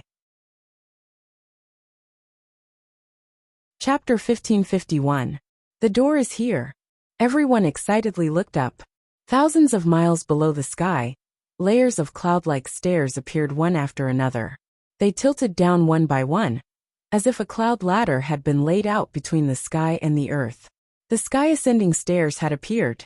Everyone held their breaths and scrambled to be the first to rush up the cloud ladder. Arbor leaned to the side to avoid the people who rushed past her with flushed and excited faces. A hint of displeasure flitted across her face. She didn't know what was there to be so excited about. Wasn't it just going to the 6 prefectures continent? It was as boring as ascending to heaven to become an immortal. Wei Ziqin, Xiao Zhongbang, and second uncle's family had also come. They originally wanted to see Jojo climb the sky-ascending stairs, but now, they were actually snatched away by the crowd of onlookers. The scene was a bit chaotic. Wei Nanfeng opened his mouth, but when he saw the crowd's surging emotions, he tactfully shut his mouth again. What could he say to these people? They wouldn't give up until they hit a wall. He would just let them experience the feeling of climbing the sky-ascending stairs themselves. Jojo, are we going to follow them and climb the stairs? Wei Nanfeng couldn't help but turn to ask Arbor, when he saw the swarm of little mystic cultivators rushing to the front like a swarm of bees, and had already reached the first step. Arbor, climb your sister. Didn't you see the crowd in front? How could there be space for people to step on the first step? Yu Xiu led Lightning Begonia, Hidden Flower, Hidden Current, and Night Charm's Midnight Xiao. Yian waited for the crowd to disperse with great difficulty before they could quickly run to the young crown princess side. Looking at the sea of people in front, they turned to ask the young crown princess. Crown princess, how about this subordinate send people to clean up those people in front? Clean up what? It's the same even if we go over later. They were merely a bunch of clowns. Let them hit a wall once, and they would naturally return. As they spoke, 2 black figures swiftly swept past the crowd and laughed loudly. A bunch of ants dares to block this lord's path. Out of the way! The newcomer quickly sent 2 palms forward. Immediately, more than a dozen people were sent flying. They vomited blood and fell to the ground. Seeing the 2's overbearing skills, the young mystic cultivators were all terrified and hastily retreated to make way. When the 2 of them landed on the first step of the stairway to heaven, everyone could see that they were a pair of men in their early 60s. From the looks of it, he wasn't young, and his cultivation had barely reached level 13. If he couldn't ascend the celestial stairway to the 6 prefectures this time, he probably wouldn't be able to ascend it again in this lifetime. A bunch of ants, how dare you block our path? Out of the way! One of them flicked his sleeve and swept away 2 to 3 small mystic cultivators who were still pacing back and forth at the entrance to the first step. He then looked at them contemptuously, and the two old brothers immediately walked up the stairs. Seeing the two easily cross the first step, no matter how much the group of small mystic cultivators resented other people's strength, they could only inwardly sigh and express their submission. Just now, the group of them had burrowed under the first step like ants in a nest. No matter how they stretched out their legs or stretched their bodies, they were unable to ascend the first step. As expected, that young lady was right. There should be restrictions on ascending the stairway to heaven. Seeing the small mystic cultivators noisily move to the side and no longer block the path, Liang Qingqing's eyes lit up. Little junior sister, let's go. Chapter 1552. Wait! Arbor reached out and grabbed Liang Qingqing's hand. She shook her head and said, "Look again." Liang Qingqing was about to ask her what she was looking at when she heard a scream from above. Two figures were falling down at an extremely fast speed. Boom! They crashed onto the ground, causing a cloud of dust to fly up. Liang Qingqing blinked and looked at the two old brothers who had rushed up the stairs in high spirits. They were now like country bumpkins, unable to get up for a long time. "Are you guys all right?" Liang Qingqing couldn't help but ask. "Don't ask, junior sister Liang." Situi waved his folding fan and smiled suavely. "It looks like the two of them have fainted. Let's go." Arbor was relieved.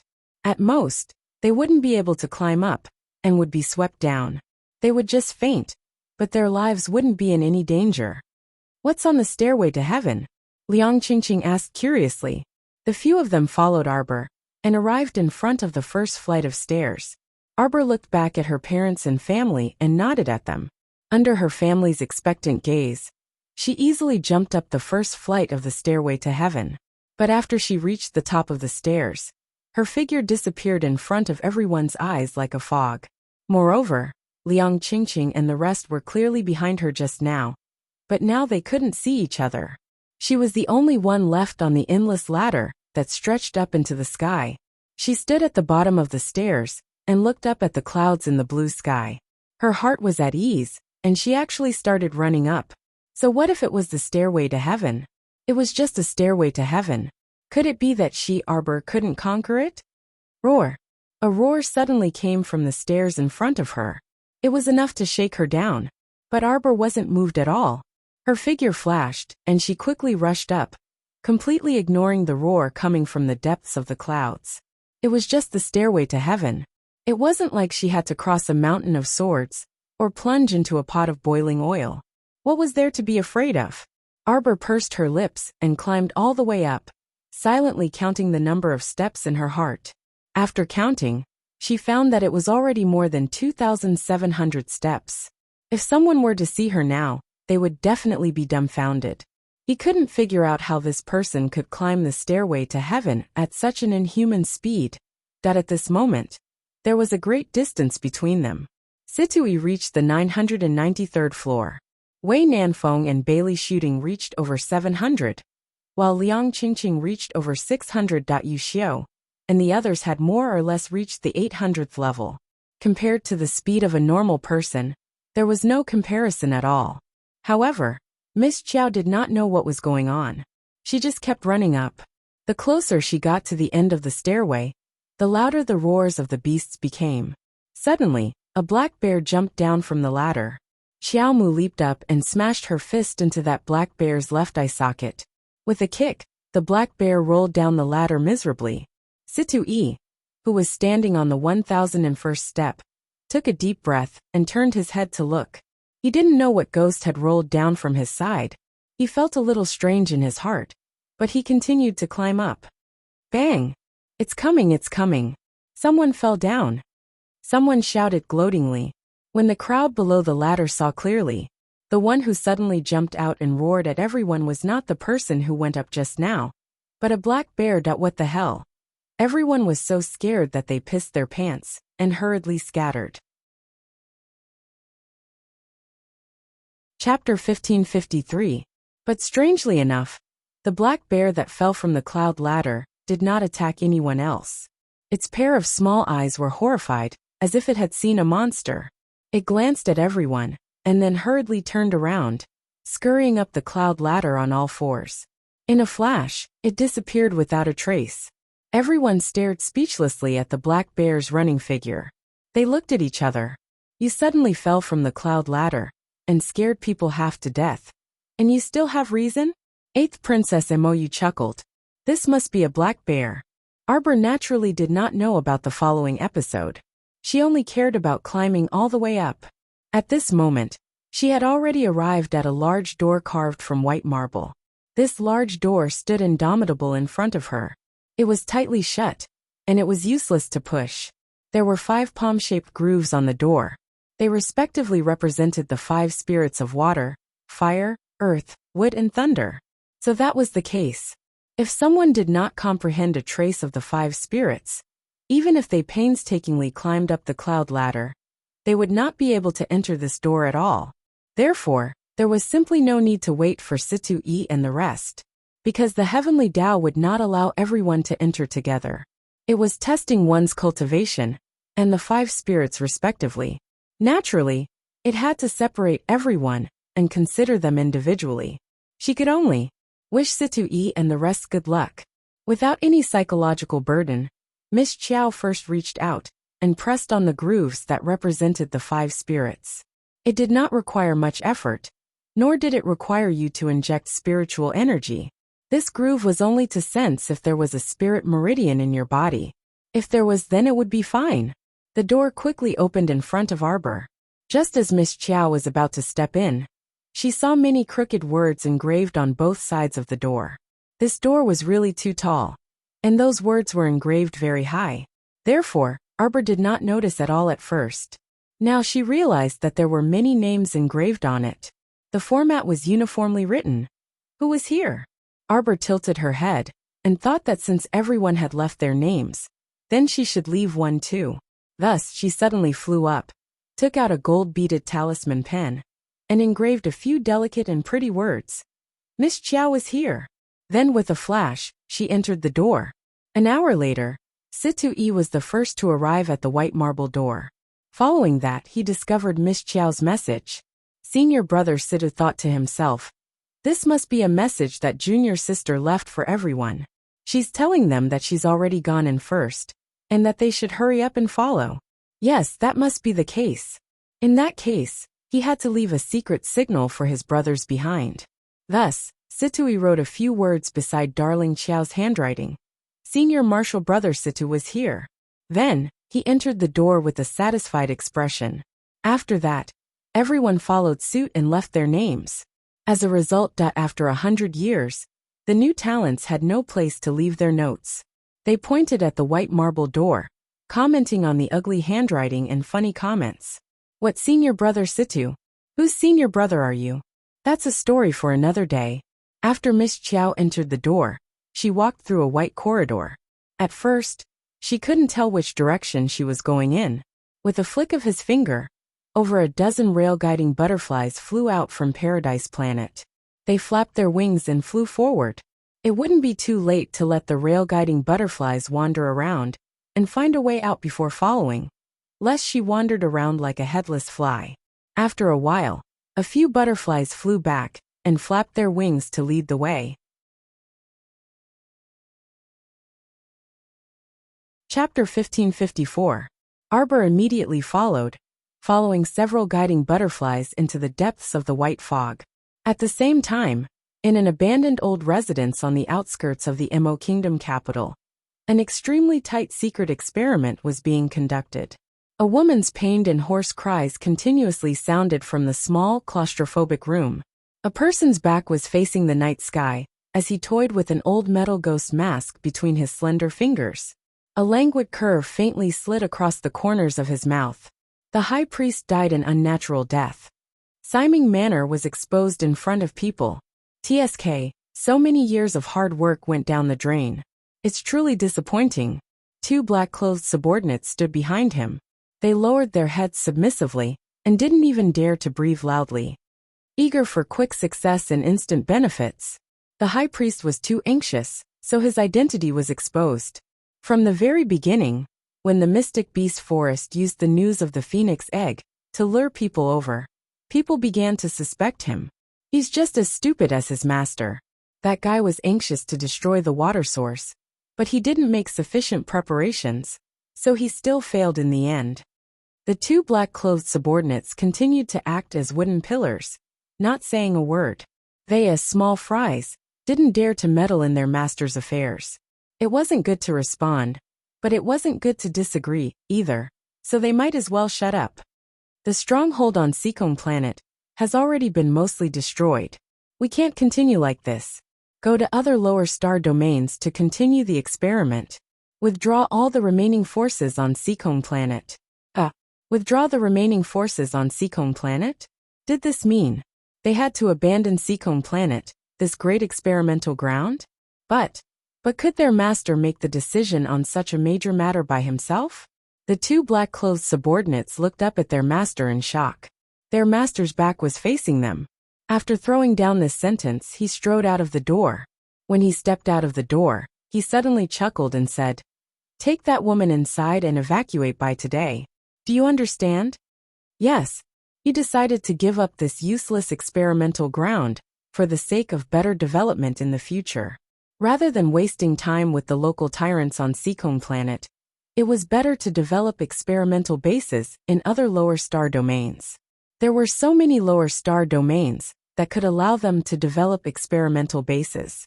There was no need to fight to the death with those tough bones on Seacombe Planet. It wasn't worth it. And tiring. Hoarse cries rang out from the small, claustrophobic laboratory. He saw a person whose entire body had been scratched by zombies. Her hands and feet were tightly tied to a bed that was used for experiments. Several doctors were beside her, preparing a scalpel. "How is it?"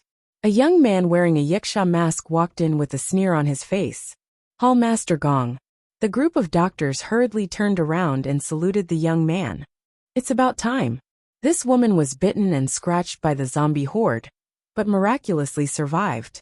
If there are no accidents, she will be the first in our heavenly fate to evolve into a high-level corpse puppet. I can only give you half an incense stick's worth of time at most. We have to leave through the special passage immediately. Hall Master Gong paused for a moment before continuing. The sky above the Mo Kingdom capital is controlled by a strange shielding array.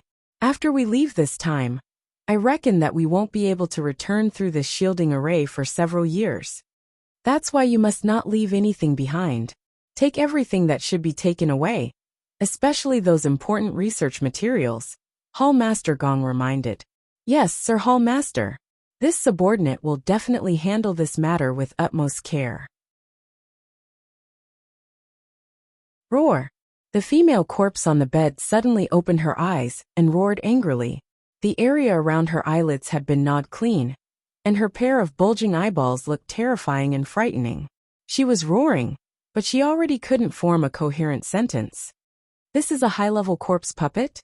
She hasn't completely evolved yet. She still needs some time.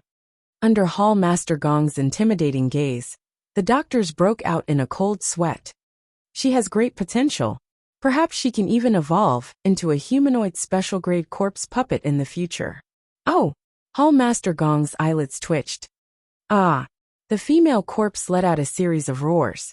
Hall Master Gong's gaze ultimately settled on that utterly rotten face. Chapter 1555. After walking for an unknown period of time, Arbor's vision blurred, and her body was involuntarily pulled down by a force. Screams and cheers mixed with all kinds of mocking laughter sounded in her ears, and the rumbling sound of drums greeted her. All kinds of excited voices instantly surrounded her. Arbor flashed in the air, adjusted her posture slightly, and landed steadily on the ground. Looking carefully, she saw that there were two young men and a woman beside her, and their faces could no longer be seen. Because the three of them were in a very sorry state. Their outer clothes were almost torn into strips, their expressions were very nervous, and the swords in their hands were trembling slightly. Seeing Arbor appear, the woman's expression changed slightly, and then she shouted at her. "Little girl, quickly retreat. Retreat behind us." Arbor was slightly startled. Looking around, She realized that the place where she fell was actually surrounded by people in a circular arena.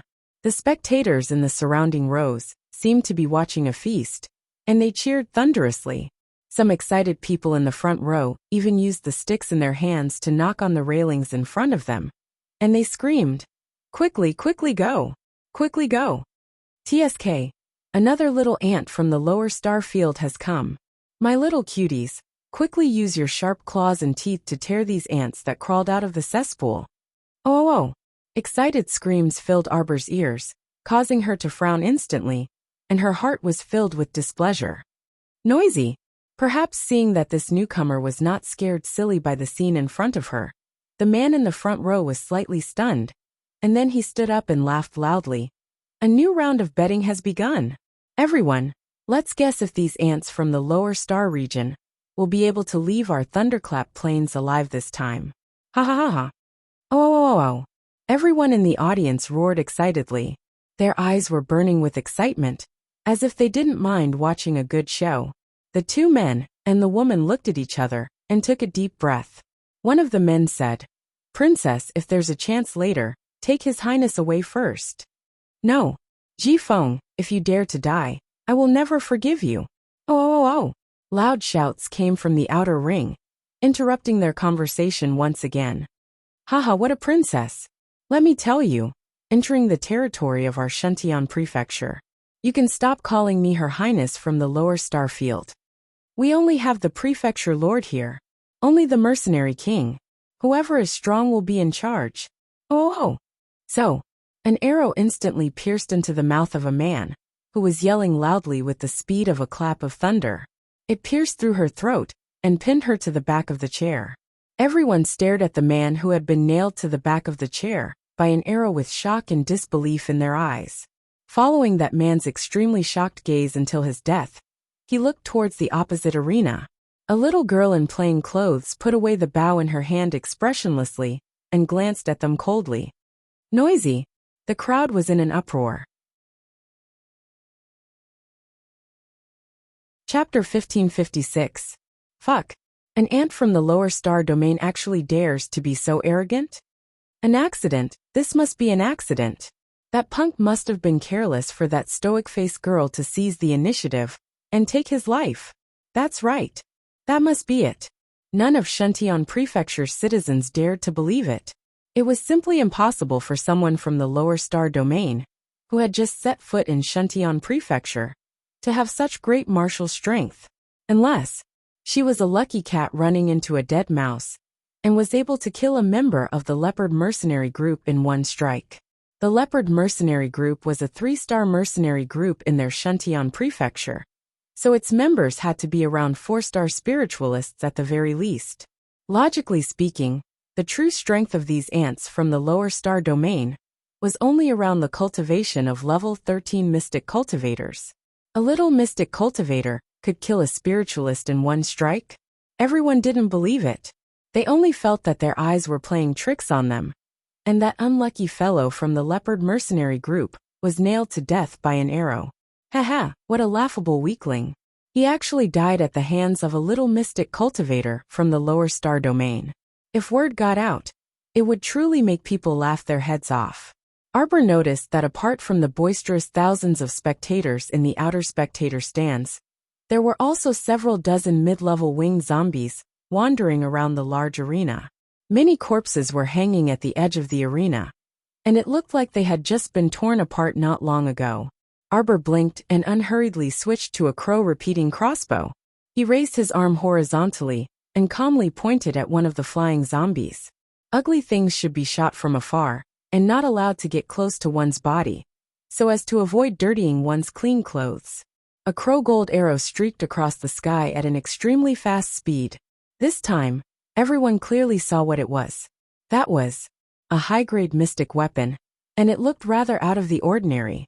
Although most of them had been in Shuntian Prefecture for many years, they might not even have a decent mystic weapon, let alone a spirit weapon. Seeing the little fellow take out a mystic weapon and shoot, some people were very envious. However, they were soon shocked by what they saw. However, the little girl didn't move much. Instead, She shot a few arrows at the flying corpse puppets around her. Following a few explosive sounds, the explosive arrows made a series of noises as they struck the corpse puppets. Soon, the first corpse puppet's head was torn apart, and it fell heavily to the ground. It was followed by a second and a third. Arbor waved his hand, and the little white snake quickly slithered out, twisting its small body excitedly. Bite more people to death, Arbor said expressionlessly. Since they don't care about the lives of others, it means that they don't care about life and death. To them, life and death are nothing more than a joke. And in, little master, I'm going. The little white snake twisted its small body excitedly and instantly turned into a great void serpent. Its head was as tall as a mountain, and its tail was very thick. It opened its mouth and bit the arms of several people, causing them to scream in fear. Black smoke rose from their arms.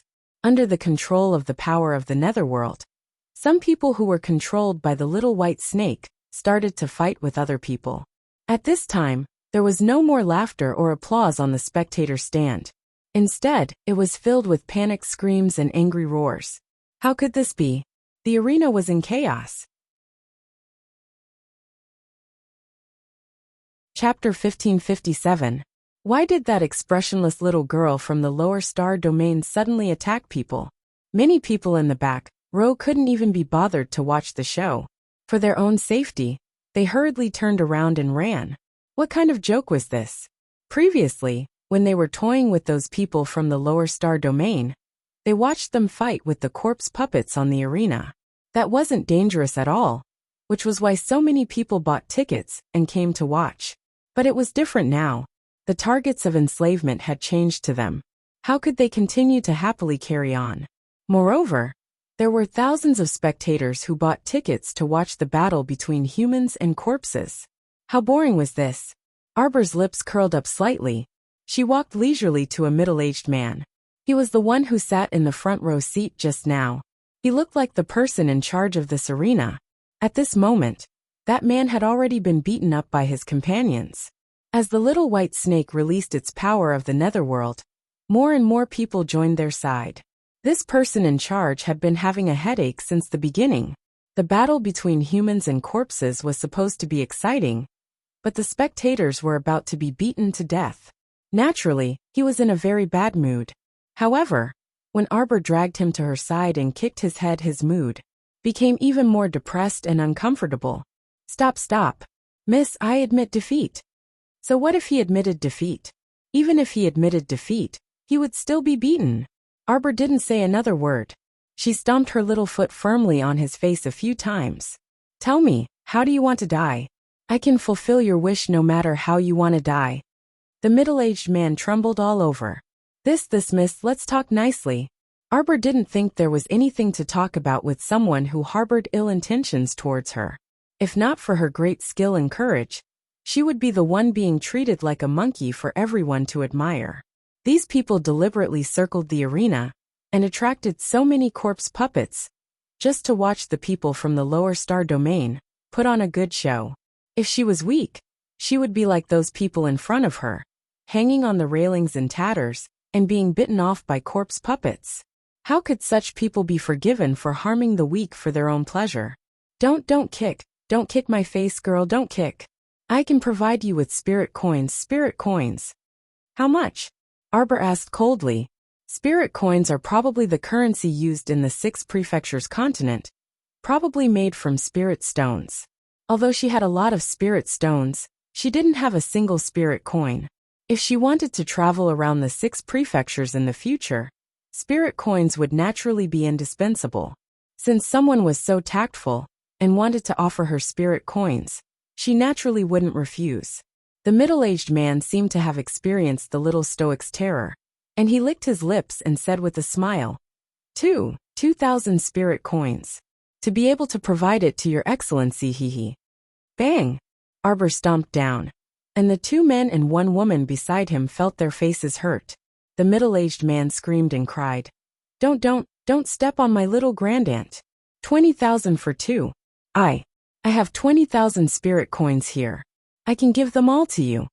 Arbor picked him up from the ground and slapped him without saying a word. Are you trying to dismiss a beggar? The two men and one woman. That middle-aged man really cried this time, grieving terribly.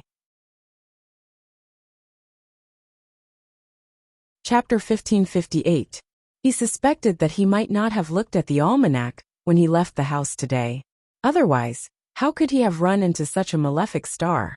Arbor pulled up the middle-aged man with a long face and said coldly and indifferently, "Just now, I saw that you looked like you were in charge. Gambling isn't a day or two, so you should have earned quite a bit." After her analysis, she increasingly felt that what she said was very reasonable. Thus, she nodded at herself and said coldly, "Hand over everything in your inner world or die." When the word die came out of her mouth, the middle-aged man felt that the girl in front of him wasn't joking. That cold and sharp gaze, coupled with that stoic expression, truly made one's heart tremble and exclaim in awe, Miss, I really don't have more than 30,000 spirit coins in total." That middle-aged man cried pitifully, "I swear, I absolutely won't deceive Mississippi." "You swear? What's the use of swearing?" On the side, the extremely disheveled princess couldn't help but scold. "Little girl, don't believe him. This person has no integrity to speak of. Those people all died in his hands. We absolutely can't let a tiger return to the mountain." "That's right. Otherwise, there will be no end of trouble in the future." Following the direction that princess pointed, Arbor looked again at the dozen or so tattered bodies hanging on the railings. The princess couldn't suppress her grief and indignation. Perhaps they didn't expect that their party would encounter such a huge crisis on the first day they happily came to Shuntian Prefecture. Arbor turned her small head again, and her cold and lonely gaze landed on that middle-aged man. "Are you going to hand it over or not?" If he handed it over, it would save her some trouble. If he didn't hand it over, she would still have to search his inner world. How troublesome. One had to know that after consuming the Xuanji core in her body for such a long time, her cultivation and spiritual senses had improved slightly. Her cultivation had already officially entered the phenomenal success stage of level 14 Mystic Cultivator. Her spiritual senses had broken through to level 4. Her conscience couldn't be mentioned in the same breath as other people's. In terms of cultivation alone, her cultivation was naturally lower than this middle-aged man in front of her. However, in terms of spiritual sense, he was much stronger than the man in front of him. The consciousness of the man in front of her didn't even surpass the 10th level of the profound realm. If she wanted to take away this idiot's inner world, it would be a matter of minutes. However, based on the principle of not making a move if she could be lazy, she still hoped that the middle-aged man would obediently hand it over, so that she wouldn't be bothered. However, after waiting for a long while, the middle-aged man took out a bag filled with 30,000 spirit coins from his inner world. Apart from that, there was nothing else. Arbor's eyes flashed with a sharp light. He kicked the man's calf. "You asked for it." After saying that, he moved his spiritual sense and suddenly attacked the opponent's consciousness pool. He directly opened his spiritual eye and scanned the thief's inner world. The corner of his mouth held a trace of coldness. "Ah!" The middle-aged man had a splitting headache as he held his head. He felt as if his conscience had been torn apart by someone, and everything was starting to go out of his control. No. Ah! Before the middle-aged man fainted, his eyes were about to pop out of their sockets when he saw the items in his inner world all fall to the ground with a pitter-patter sound. He wasn't the only one who was stupefied. The two men and one woman watching from the side also gaped as they looked at Arbor in disbelief. Chapter 1559. What was going on? Then that huge pile of resources on the ground was it? Was it the middle-aged man's inner world? How was that possible? Could this little girl with a stoic face be a pervert? How could a normal person open another person's inner world? Not to mention forcefully opening another person's inner world to conduct a search. Arbor squatted on the ground expressionlessly as she looked at the huge pile of items in front of her. "Big liar," she said coldly. There were clearly 10 bags of spirit coins on the ground, with a total of about 300,000 spirit coins. That middle-aged man was only willing to give her one bag, and it was only 30,000 spirit coins. Where was his shame? He was crazy. He still wanted to cheat Jojo. Humph. Was Jojo so gullible? He had brought this upon himself. He had no one to blame but himself for seeking his own death. Miss Chiao took the 300,000 spirit coins and picked through the pile of items again. She kept some useful materials and elixirs that caught her eye. Most of the items were useless trash in her eyes. The elixirs among them were at most high-grade mid-grade blue vein elixirs. They were far inferior to the high-grade purple vein elixirs she had on hand. They weren't of much use to her. So Arbor turned to look at the 2 men and 1 woman beside her. You can take them all. Take it as compensation from this person, the little girl said to them seriously with a stoic face. The woman was stunned. She looked down at the huge pile of items on the ground and looked up at the little girl in a daze. Sure. The elixirs and mystic weapons on the ground were very valuable. But Miss Chiao didn't care at all. The highest grade mystic weapon on the ground was only level 8. And the lowest grade mystic weapon that the giant ape had given her was level 12. How could she care about this junk? I am Bai Xia from Siyuan Star. This is my younger brother Bai Jia. My fiancé is Ji Feng. The woman cupped her hands. Little girl, there are too many things here. Why don't you take some more? Arbor shook his head. Take it. Although it's all junk and not very useful, don't waste it. The 3 of them looked at each other. Bai Xia from Siyuan cupped her hands and said to Arbor, May I know where you are from? Could it be that this lady wasn't from the lower star field? He had heard that the resources in every lower star field were similar. Why did he feel that the young lady in front of him was looking down on the treasures on the ground? To them this was a very rich supply.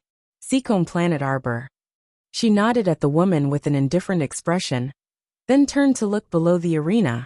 At this time, the crowd on the viewing platform had already scattered like birds and beasts. Not a single person was left.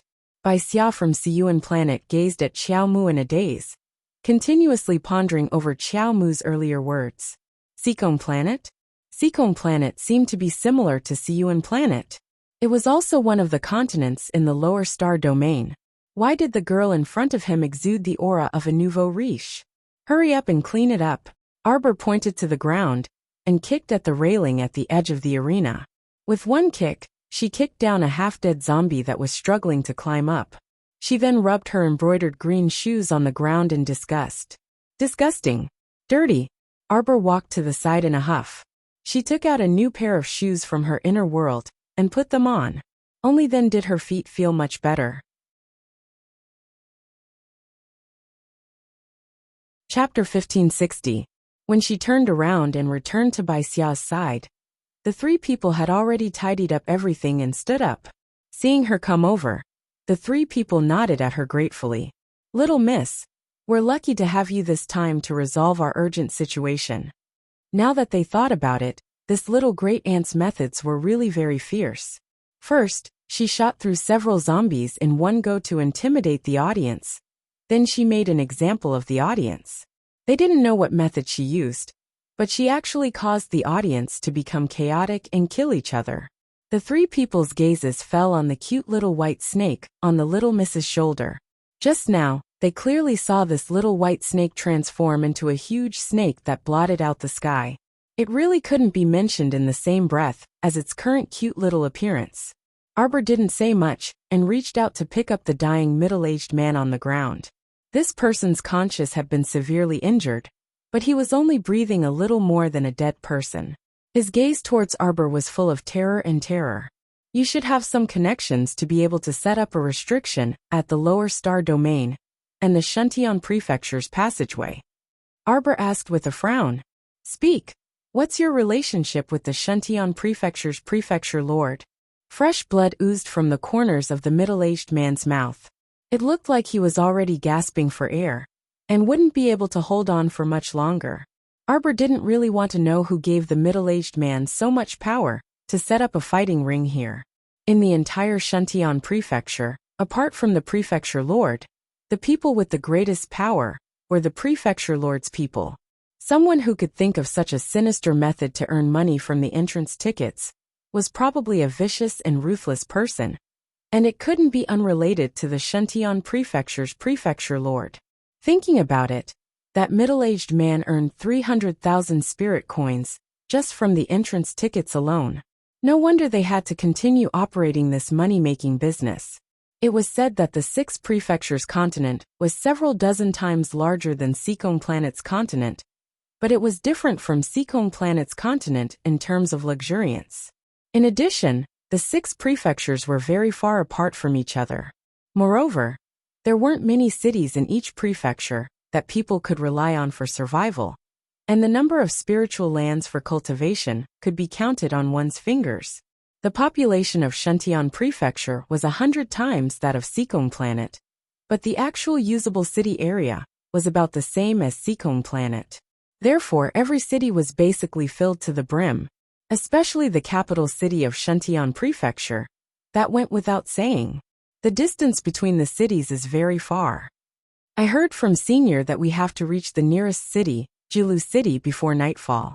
Otherwise, who knows what kind of danger we will encounter outside the city after dark. Senior.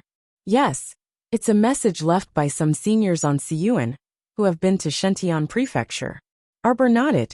Normally, Jilu City's entrance fee is 1 mid-grade spirit coin. At this point, Miss Bai Xia looked at Xiao Mu with a complicated gaze.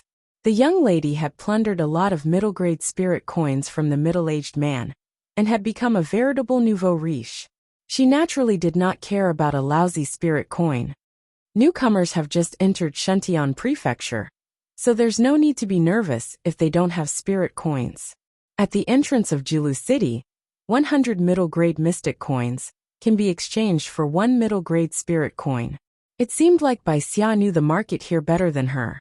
As they spoke, they jumped off the arena, and Bai Xia chatted with her. Who are those people hanging on the railings to you? We don't know them. Chapter 1561. Arbor nodded, thinking that since she didn't know them, and they were so agitated just now, she might have thought that the rotting corpses hanging on the railings were all their brothers and sisters. She knew it. They were both in the lower star sector, and Seacombe Planet wasn't inferior to Siyuan Planet in any way. Why were they able to send so many people while her Seacombe Planet couldn't? Actually, only Bai Xia, Bai Zhe, and Ji Feng had come from Seacombe Planet to the Six Prefectures continent. On the other hand, besides the 7 people from the Hidden Night Pavilion led by Yu Xiu, Xiao Mu's group also included Situ Yi, Liang Qingqing, Bailey Shi, Wei Nanfeng, and senior sister Doya. More than 10 people going to the 6 prefectures together was something that had never happened before. Thinking of Situ Yi and the others, Arbor stopped in her tracks. Actually, I still have a few dawdling companions who haven't arrived yet. I'm not sure if we should continue waiting for them here. There's no need for that. Bai Xia shook her head. When we passed through the white fog maze, many of us were trapped inside for half a month. The 6 prefectures test is that we must pass through the maze within 15 days. Otherwise, we'll be sent back to the original star sector. Is that so? Xiao Mu gazed at the white fog in bewilderment. Then do you know how long it took you to pass through that white fog barrier? About 8 days, Bai Zhe said firmly. Even with my intelligence, it took me about 8 or 9 days to get out because it was too difficult to find the exit. Oh right, Miss Qiao, how long did you spend in there? Arbor was speechless. She really didn't want to say it out loud. She didn't seem to have spent more than 4 hours from climbing the ladder to passing through the maze. It's fine. I was also in the maze, and was circled around for 9 days before I came out. Bai Xia thought that Arbor was upset, because he spent more time circling around than them. She quickly comforted him. Little girl, why don't you come with us to Jilu City first? If your companions didn't get sent back, they'll definitely head to the nearest city. You can meet them there then. That's right. If we wait, it'll take too long and we can't be sure when they'll come out. If they don't come out after the time limit, they'll be sent back. It's not worth it for you to wait here like an idiot. Xiao Mu thought that this made sense, so she nodded at Bai Xia and decided to head to Jilu City first. The group of 4 walked out of the simple and crude spectator stands. Xiao Mu turned around to look at the middle-aged man, who had died with remaining grievances, beside the collapse fighting stage. She smirked and said, I didn't expect such a simple place to make so much money. The people of the 6 prefectures really love to fight. They can fight anywhere.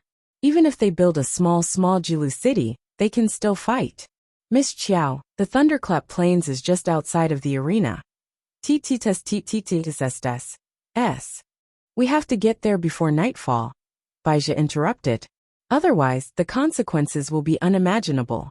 The 4 of them walked out of the spectator area and arrived at a temporary market. Chapter 1562. They hadn't even taken 2 steps when they were surrounded by a group of men and women with smiles on their faces. Looking at their attire, they should be locals. They were wearing colorful striped clothes and were all smiling like flowers. The way they looked at them was as if they were looking at fat sheep. Yo-Yo guessed from afar. Looking at your appearances, you should be very powerful people. Nonsense, go away. Looking at the attire of these young men and women, they are definitely not ordinary people. Otherwise, they wouldn't be able to come down from the arena and pass by our market unscathed. A fat auntie squeezed through the crowd. She used her huge body to squeeze through the crowd. She grinned and waved at Arbor's group of 4. She asked eagerly, "Young lads and young ladies, where are you going? Are you going to the nearest city, Jilu City? Do you need me to lead the way? The guide fee is very cheap. Just 5 spirit coins will do." "Damn, fat mom, why don't you go rob a bank? Isn't that so? Scram, scram, scram. Young lady, don't listen to her. I will bring you to Jilu City. Just 3 spirit coins will do." Two spirit coins. Arbor, Baixia and the rest looked at each other. Why did they feel that the group of people in front of them was like a brothel owner who was trying to get business from everywhere? 1 spirit coin. Give me 1 spirit coin, and I will bring you to Jilu City. I guarantee that you will reach there on time before the sky turns dark. There will definitely not be any problems. The person who spoke was only 10 years old. He had a dark and skinny body, and a pair of eyes that were sly and lively. "Mengmai, you little fellow are going against your conscience to deceive people again. Don't listen to him, young lady. Mengmai is a bad kid. He will definitely bring you to ride on the land whale." "That's right, this child is really evil. He specializes in deceiving guests from the lower star domain." "What land whale?" Arbor asked curiously. "Land whale is a vehicle that is similar to a carriage. It can hold about 30 people at one time. When passing through the thunderous plain, the land whale can effectively avoid the lightning and prevent people from being injured by it." "That's great. It's fast and convenient. Isn't that great?" Before Arbor could say anything, Baixia excitedly said, "Then let's take this land whale to Jilu City." "Ha, from the looks of it, it must be your first time coming to Shuntian Prefecture. Auntie, let me tell you, that land whale can't afford to sit on it. Every time he rode a land whale, he would have to pay 2 spirit coins per minute. It's not a matter of how many spirit coins you'll be given based on the distance you've traveled." Right. In other words, if you stay on the land whale for an hour, you'll have to pay 120 mid-grade spirit coins. "So expensive." Baixia looked at the auntie in shock. "That's right." With one hand, the middle-aged woman pulled the skinny, dark-skinned boy to the side. She quickly put her hands on her hips and said, "It's still worth it to give me 3 spirit coins. I will bring you to take a shortcut and guarantee that you will reach the city gate before sunset." As she spoke, the middle-aged woman grinned and kept looking at Arbor, and Baixia with a smile to show her sincerity. However, Arbor reached out and pulled the skinny, dark-skinned boy in front of him. "Lead the way." Everyone was speechless. "Don't wait for me. Wake up and make up for it tomorrow morning." Chapter 1563. To Tycoon Xiao, spending 120 spirit coins for an hour was nothing at all. As long as he could save some time, it didn't matter how much money he had to spend. That was why Arbor picked up the skinny black boy and led the way without hesitation. As long as they could settle down in Jilu City earlier, money wasn't a big issue. Seeing Arbor pick up the boy and leave, the others were stunned. Then they shouted in excitement, "Ah, I'll bring you to the land whale's landing port. I only want 1 spirit coin too." Yes.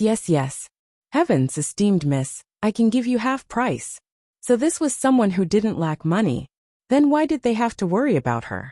Xiaomu turned a deaf ear to the motley clamor of people vying for business.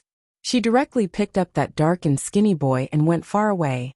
The boy, on the other hand, looked up at Arbor nervously when he heard the crowd's clamor. He was afraid that she would abandon him and let the guy who offered half a spirit coin lead the way for them. Bai Xia and the other two from Siyuan hurried to catch up. When they were some distance away, they wiped their sweat and shouted, "These people are too enthusiastic." They were willing to go to such lengths for one spirit coin. Wasn't this a little too exaggerated? They're all ordinary people. One spirit coin can be exchanged for 1 to 2 days' worth of food. The skinny black boy said softly. Bai Xia was stunned. Then, she looked at the boy sympathetically. Are those flying rotting monsters everywhere here? Otherwise, the prices wouldn't be so high. On Siyuan Star, one spirit coin could be exchanged for 100 mystic coins, and could buy a lot of resources. It wasn't just 1 or 2 days' worth of food.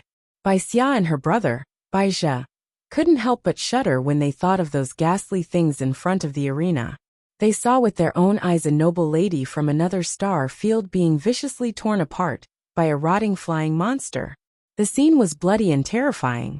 These things wouldn't show mercy just because you were a prince, princess, or lady. They looked barbaric and were extremely mobile. Their small eyes emitted a red glow, which made people shudder when they looked at them. Arbor turned his head to look at Bai Xia. He blinked and asked, "Don't tell me you don't have such things on Siyuan?" "No," the three of them said in unison. The brothers and sisters from the other star fields who entered Shentian Prefecture on the same day as us. It seems that only one star field said that they had seen this kind of thing before. Bai Zhe quickly interjected. But they didn't expect the things in front of the Shentian Hall's arena to be so powerful. They said that these things seem to have evolved a lot compared to the ones in their homeworld. Actually, we don't know what they mean. Bai Xia frowned and said, "Miss Qiao, could it be that there are also such monsters in your star field?" Xiaomu nodded and lamented inwardly. It seems that heavenly fate is not developing his great zombie undertaking in every lower star domain. Instead, he chose a part to develop. Seacombe planet was one of the planets that had been affected. Siyuan planet, where Bai Xia was located, had yet to be affected. But this didn't guarantee that Siyuan planet wouldn't have a corpse puppet outbreak in the future. Perhaps Tianyun's evil hand had already reached out to that ignorant star field, and a disaster was waiting for them in the future. Chapter 1564. These rotting things that can walk are called corpse puppets. Perhaps they will appear in your starfield in the future, Arbor said indifferently. Just because they don't appear now doesn't mean they won't appear in the future. These things are indestructible. After leveling up, if the crystal cores in their heads aren't destroyed, they won't die. They won't die, and they won't stop attacking humans. You mean these rotting monsters will appear in our starfield in the future? Bai Xia cried out in alarm. Bai Zhe and Ji Feng's expressions were also very unsightly. Then what should we do? Bai Zhe asked with a frown. If you have the means, you might as well send a message to your relatives in your starfield. When the time comes, they can also prepare in advance, Arbor said softly. You don't know when Tianyun will make a move, and you don't know if they will let you go. The only thing you can do is to take precautions and minimize the losses as much as possible. Tianyun, are you saying that these rotting corpse puppets are not natural but man-made? The two siblings cried out anxiously. Why would they do this? What benefits would they get from doing this? We don't know about this yet, but Tianyun created corpse puppets. This is no longer a secret on our Seacombe planet. The upper echelons of most of the countries in our starfield already know the name of Tianyun. It will probably spread in the future. But I think, Arbor said with a solemn expression, we shouldn't be able to get rid of them in the short term. After all, they hide very well. Sister, then we have to inform father and mother as soon as possible, Bai Zhe said hurriedly. Let them know what to do and make preparations early. These monsters are really powerful. If it was a normal person, they wouldn't be able to deal with them at all. I have a handwritten copy here that records the evolution and development process of corpse puppets and their characteristics in detail. It's the usual way to deal with them. Arbor said. If you need it, I can let you make a copy when you enter the city. That's great. Thank you very much, Miss Qiao. Bai Xia said gratefully. We and the newcomers from other starfields didn't know of the existence of these monsters. That's why we were caught unprepared the moment we arrived at the entrance of Shuntian Prefecture. Bai Zhe gritted his teeth. Now that I think about it, if we had known about this monster earlier, we might not have suffered so much. There's no point in thinking about it. Some things have already happened, and we can only face the future, Arbor said calmly. Little guy, where is the land whale you mentioned? How long will it take for it to arrive? My lords, the land whale landing entrance is not far ahead. Please follow me. The skinny dark-skinned boy led the group out of the market. Not long after, the four of them saw a bustling scene. This place was built like a pier, and in front of it were four giant beasts the size of small hills. From afar, it really looked like a whale in the sea. What was interesting was that these giant beasts had 8 thick and fat short legs under their bodies. This was an eye-opener for everyone. Arbor raised his head and narrowed his eyes. The land whale at the front started moving. Its huge body slid across the ground, and its 8 short legs ran very fast. It's good that it's full. There aren't many seats left.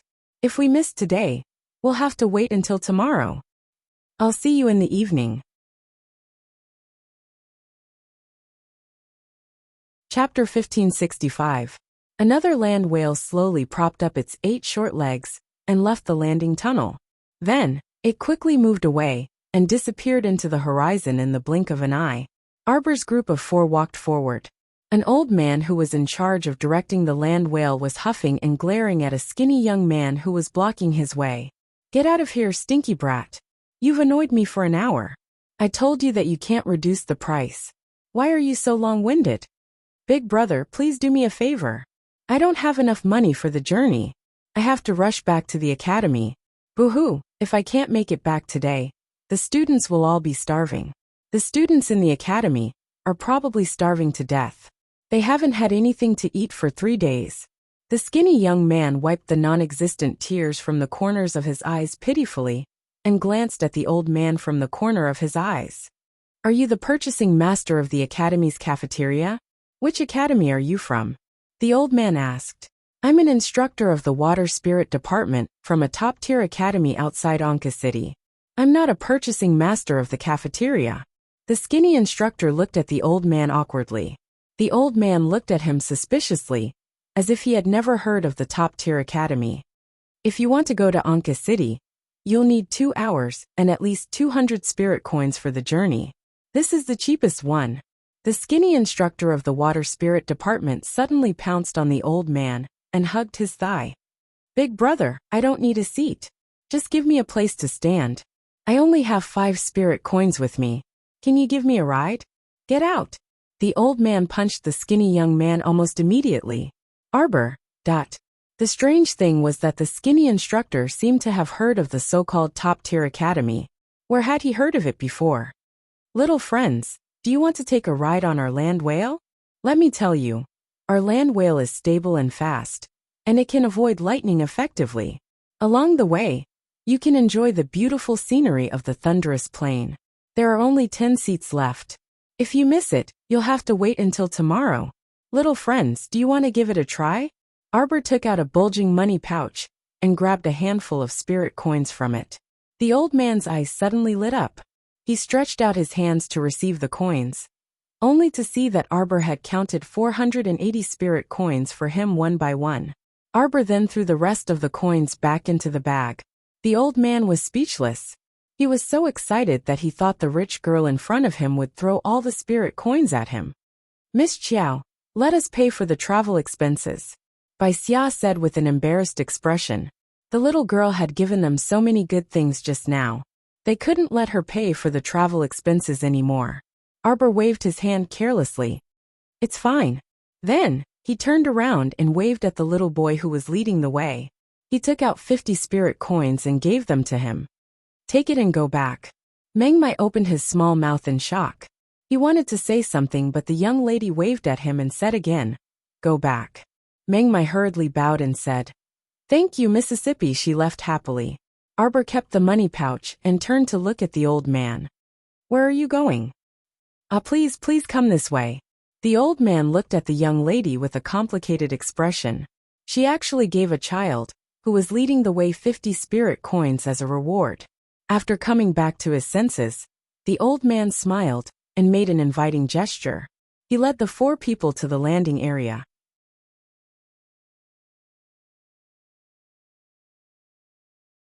Chapter 1566. On the back of this super large land whale, there was a circle made of special materials, and there were 30 chairs inside. Arbor's group of 4 went up the escalator beside the land whale and sat down in a row in 2s and 3s. They saw that the teacher from the top academy hugged the old man's thigh no matter what and kept begging. Please, big brother. Give me a ride on the way.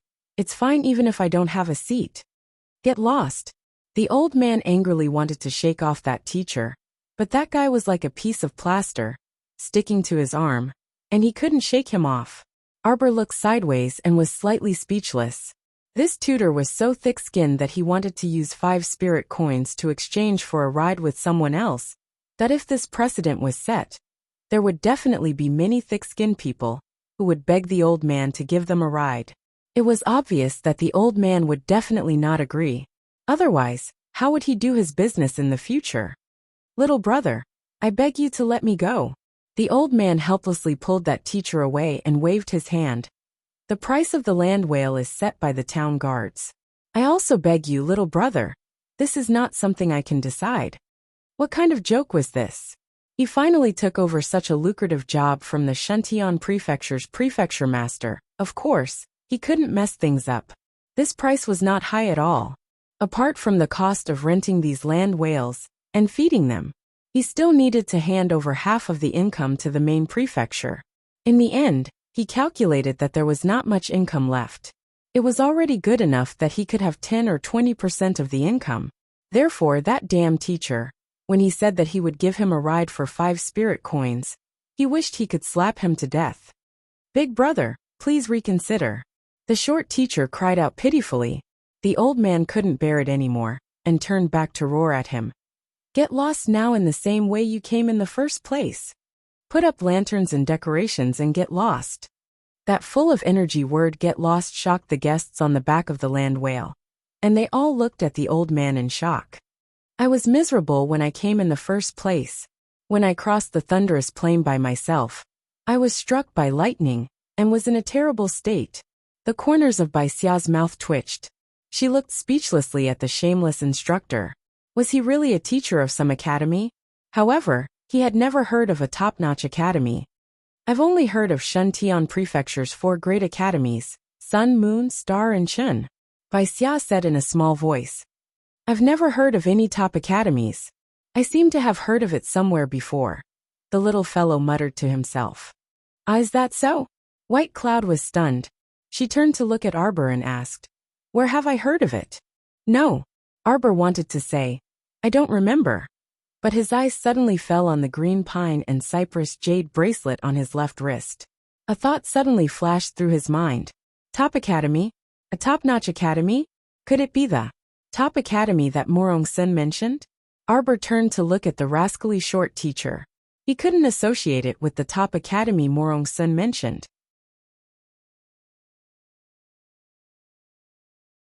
Chapter 1567. Could it be the top-notch academy that Morong Sun mentioned in her letter? Arbor had a question mark on this academy in his mind. No matter how he looked at it, he felt like that instructor was a scoundrel. What kind of students could this kind of instructor teach? While he was pondering, a group of 7 people quickly arrived in front of the land whale, under the lead of a fat auntie. The leader waved at the elderly person in charge and said, 7 seats, thank you. Bai Shuang whispered to Arbor. From the looks of it, they seemed to have just come out of the lower star domain's passageway. Fuck. The other party's luck was just that good. They only came out of the passageway after they painstakingly dealt with the zombies and the arena. They did not need to fight to the death against those ugly zombies like they did. Bai Xia's gaze roamed over those 7 people. There were 5 men and 2 women in the group. 2 of them had outstanding looks, and the man who spoke was rather handsome. The other was a woman who was in the center, like the moon surrounded by a myriad of stars. Her beautiful eyes were brimming with pride as she swept her gaze over everyone. Her expression was like that of a lofty queen patrolling the grounds. When her gaze landed on Arbor, the woman's gaze clearly turned sluggish, and her eyes seemed to be dyed with a trace of disbelief. There was actually such an exquisite and luxurious person in this world, who was like a jade carving. The woman lamented in her heart, and her scrutinizing gaze roamed back and forth over Arbor's body. There was a faint trace of displeasure in her expression. Her skin was so delicate that it could be broken with a blow, and her facial features were peerlessly exquisite. She could not pick out any flaws at all. This caused a trace of discomfort to sweep through the woman's heart.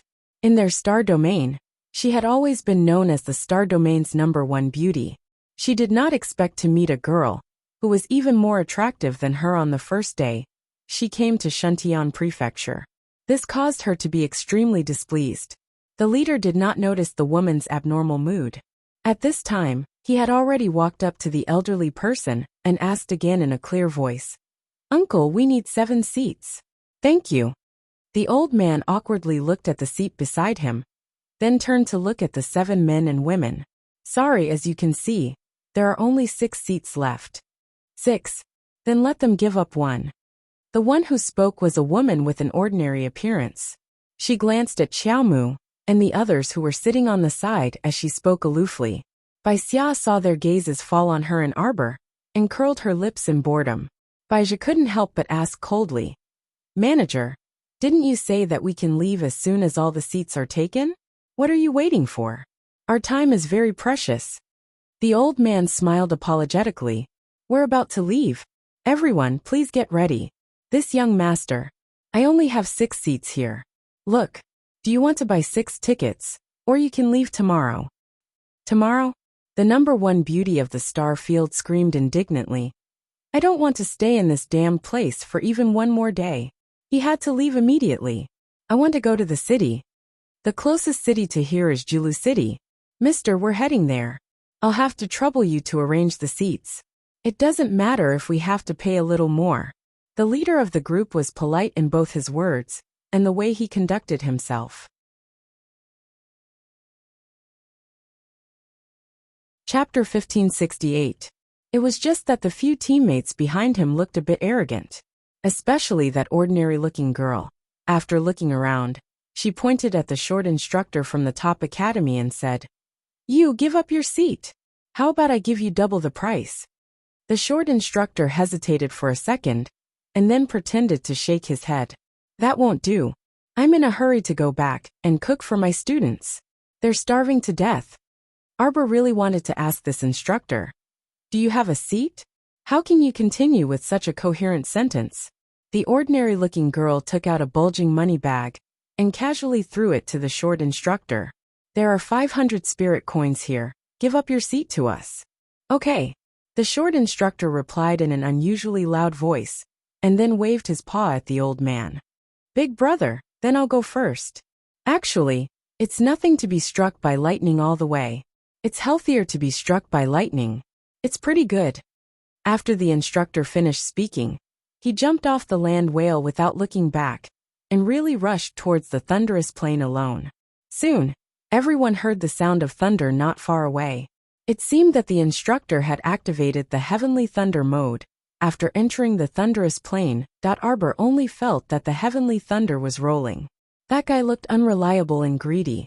It seemed that he was very different from the instructor from the top academy in her mind.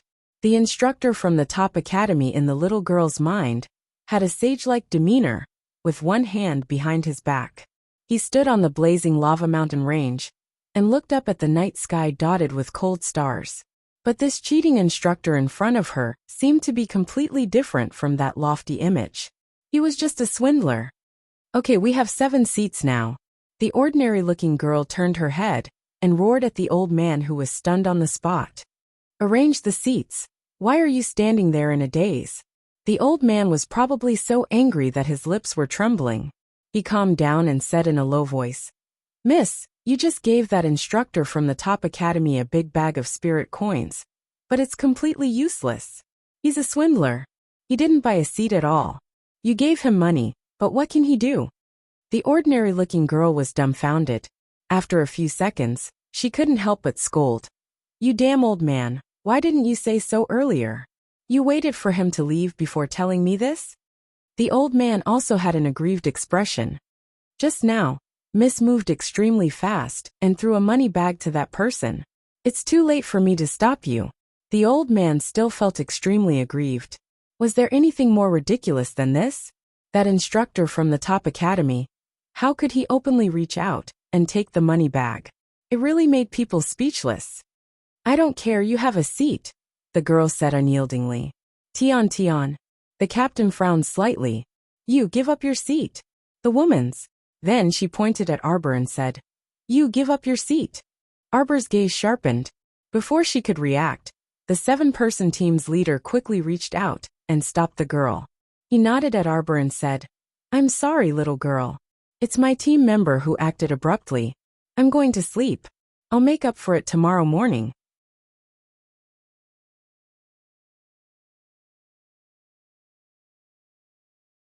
Chapter 1569.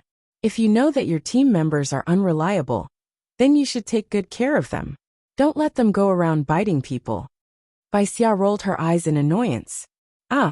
The leader of the 7-man team, Su Hao, cupped his hands apologetically at Bai Xia and the others. He then turned to the ordinary-looking woman and said, Fourth princess, how about we set off together tomorrow? That's right.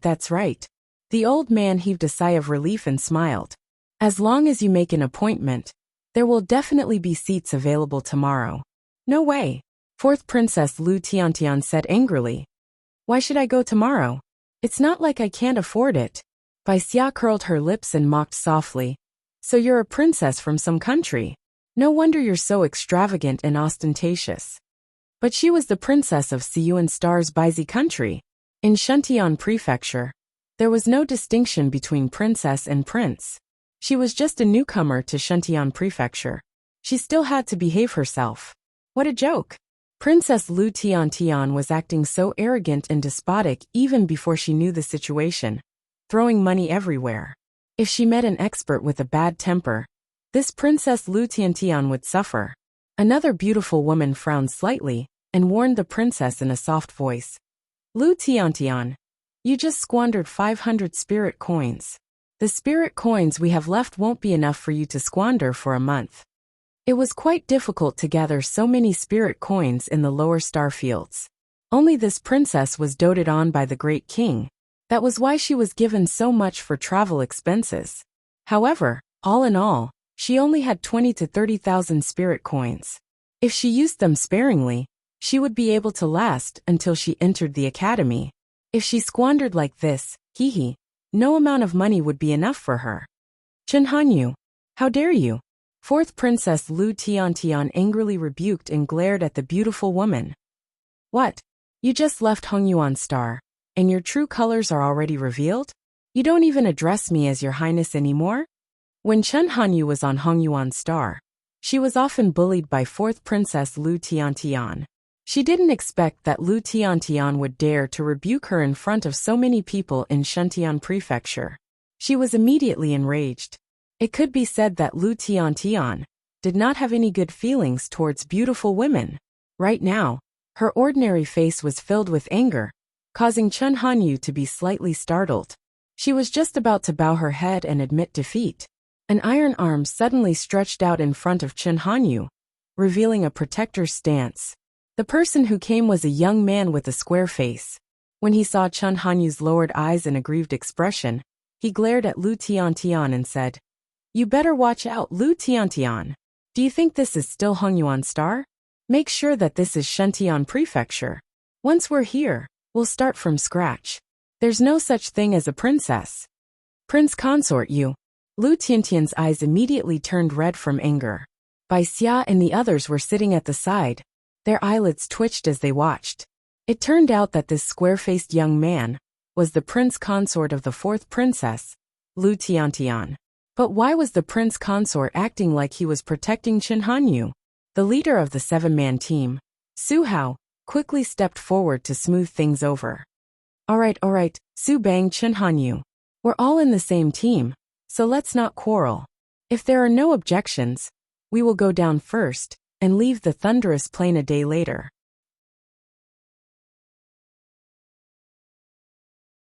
Chapter 1570. Chen Hanyu had a reluctant look on her face. Fourth Princess Lu Tiantian was even more furious. Seeing that this matter was going to continue, everyone could only wait for them here. In the 7-man team, a male member suddenly said, "Leader, why don't I stay here alone? You guys can go to the nearby city first." When the elder heard this, he hurriedly nodded and said, "That's good, that's good." Su Hao hesitated for a moment. "Will you be okay going alone?" The male member smiled and shook his head. "What problem can there be? Leader, don't worry. I'll just meet you guys at Jilu City a day later." The princess's husband and Miss Chen in the team were so difficult to deal with. There was no need to make things difficult for the leader alone, the male member thought. Su Hao patted the male member's shoulder and left him a small bag of spirit coins. "Then be careful. We'll wait for you at the city gate tomorrow." "Okay." The elder hurriedly invited Su Hao and the rest to sit down. When he walked down from the land whale, he instructed everyone, "Just sit down later. Don't get up and look around. Otherwise, you'll be jolted down by the land whale." With that, he got off the land whale. It was the first time for most of the people here to ride such a large mount. There was a trace of curiosity on their faces, and they were a little excited. Suddenly, the land whale jolted slightly. Everyone gasped and hurriedly grabbed onto the armchairs on both sides. The view in front of them slowly widened. The land whale began to draw a long tunnel and quickly ran towards the thunderous plain. Xiaomu stuck out her small head and looked left and right. There was a vast plain in front of him. He couldn't see the end of it. "This land whale is too stable." Bai Xia smiled and said, "It's not bumpy at all. I heard that the thunderous plain is more than 100 miles long, and there isn't a single flying beast in the sky. Of course, you'll know when you reach the center of the thunderous plain. There are crisscrossing lightning. If a flying beast goes there rashly, it will definitely be struck into pieces." The thunderous plain stretched as far as the eye could see. Everyone could only see a small half of the red sun on the distant horizon. Only a shallow outline could be seen. At this time, it was already dusk. At this speed, they would definitely reach Jilu City before nightfall. "We've entered the thunderous area. Everyone be careful." A worker sitting cross-legged on the land whale's head reminded them faintly. Everyone only heard a loud rumbling sound. Sure enough, a bolt of lightning accompanied by purple-red lightning struck the thunderclap plains. Everyone felt that the lightning bolt was only a hair's breadth away from the land whale's head. They were all secretly shocked. The land whale, on the other hand, was like a lightning rod. It leaped forward and shuttled through the lightning bolts. Even if a small part of the lightning bolts landed on its body, it did not seem to feel anything due to its thick skin. Bai Xia broke out in a cold sweat. She only relaxed after watching it run for a while. She turned to look at the expressionless little stoic and said, "This land whale should be a veteran of the thunderous plains, so there shouldn't be any problems." Xiaomu nodded. Her large eyes curiously looked left and right as she watched the bolts of lightning pounce on the ground with frightening might. "Why are there so many lightning bolts here? Hey, quickly look. Isn't there a person in front?" Catching up on yesterday's 2 chapters. Chapter 1571. Baijia's shout attracted everyone's attention. Suddenly, everyone was struck by lightning, charred on the outside and tender on the inside. At the far end of the thunderous plains horizon, a short man was racing with a lightning. With a roll, he quickly dodged a bolt of lightning. Then he suddenly jumped up. His movements were vigorous and brave. He rolled again and rolled again. Roll, roll, roll. Arbor looked at this funny instructor and couldn't help but twitch his mouth. Bai Xia couldn't hold it anymore. She slapped her thigh and laughed. "Oh my God! Am I seeing things?" At this moment, more than half of the 30 passengers on the land whale were laughing too. "You're not seeing things." Ji Feng held back his laughter and said, "That instructor is being struck by lightning. Strictly speaking, that idiotic teacher from the water spirit faculty was pretty good. However, his appearance was extremely shocking. Look, he has a spiritual armor helmet on his head. Since he can generate spiritual armor, it means that this instructor's cultivation level is quite high. Yeah, I heard that only those who can sense spiritual essence at least at level 5 and above can generate partial spiritual armor. Arbor's gaze stopped on the funny instructor's head. He saw that he was wearing a blue big helmet on his head. It wasn't really a helmet, because its shape was too weird. It looked like a big wooden bowl that monks used to beg alms was upside down on his head. When the lightning struck, it went straight for the wooden bowl on his head. Crack! The lightning struck down together with the lightning. The short instructor nimbly rolled on the ground and ran forward with the wooden bowl's spiritual armor on his head. Crack! Crack! Crack! Thunderclaps fell one after another. The short man dodged dozens of lightning bolts, but there were still a few that struck his head. Thus, when a bolt of lightning as thick as the mouth of a bowl came crashing down with a boom, the spiritual armor that the short instructor was wearing was unfortunately smashed into pieces. Everyone saw that the hair on his head was sizzling and smoking.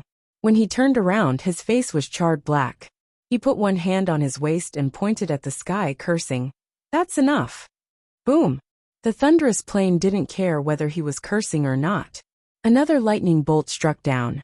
The short instructor pulled back his legs and rolled on the ground like a gourd, rolling to the front. Seeing this, Bai Xia's mouth twitched. I think this instructor rolled all the way across the thunderous plane. Xiaomu looked at this unreliable water spirit faculty instructor from a top-notch academy and made a decision in her mind. She wouldn't search for this top-notch academy for the time being. She would wait for Situ Yi and the others to rendezvous in Jilu City before making further plans. With such an unreliable instructor, he felt that this school wasn't that great. The land whale ran past the tutor steadily. A certain instructor who was being struck by lightning turned his head and saw land whale's huge body. He hurriedly tried to catch up to land whale. Hey, young people, can you give me a hand? Hey, oi. Lu Daijing ran very fast. Within a short moment, he had already disappeared from Ji Hao's side. The instructor felt his heart ache. He raised his hand and touched his chest. He said sadly, Heavens, these young people don't know how to respect their teachers. How dare they treat me like this? Seeing that another bolt of lightning was about to strike down, the instructor hurriedly ran forward.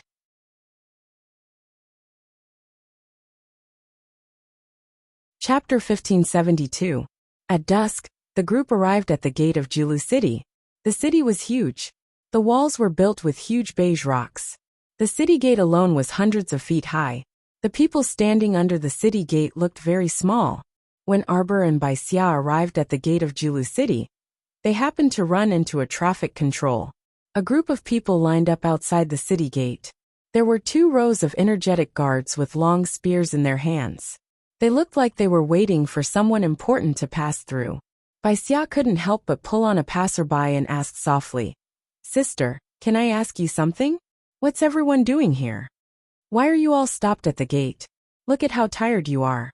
You must have come from afar to enter the city. The middle-aged woman that Bai Xia called sister smiled at Bai Xia. Actually, it's not like this usually. But today, I heard that the beautiful fairy from the Palace of Cold Blood is visiting.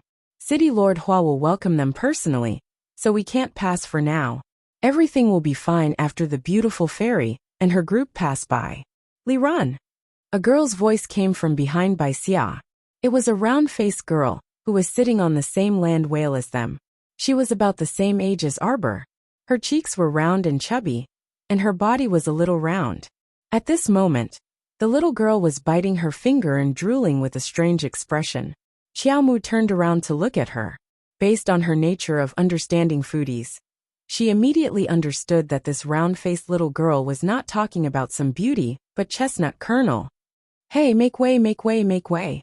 The short instructor, with his pitch-black face, squeezed his way through the crowd and finally managed to squeeze behind Xiaomu and the others with great difficulty. Baizha glanced at him and blocked him with his arm. Why are you squeezing? Hey, young man, have a better attitude. The short man glared at Baizha angrily and looked around the city gate. Why did you stop all of them here?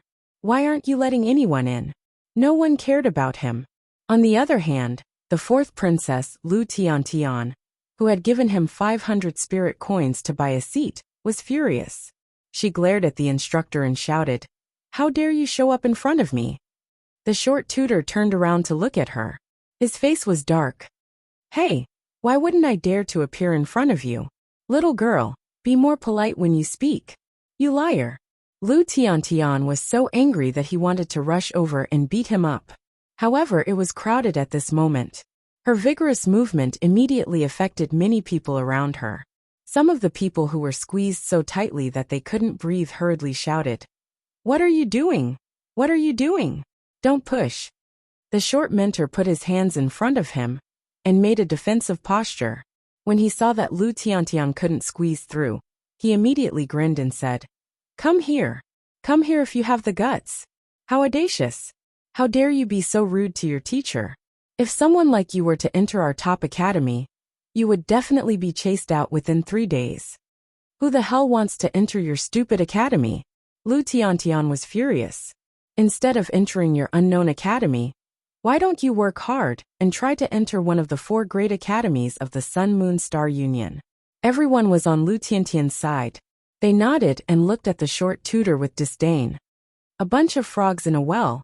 What do you know?"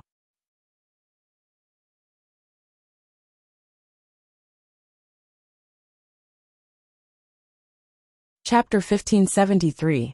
Back then, when our top-notch academy rose to prominence, who knows where those 4 great academies of sun, moon, and stars that you speak of were? The short instructor harumphed. "I'm telling you, don't be unconvinced. Our top-notch academy is extremely famous in the entire 6 prefectures continent. Not only Shentian Prefecture, even the neighboring Ani Prefecture, Polan Prefecture, and so on all greatly admire our top-notch academy.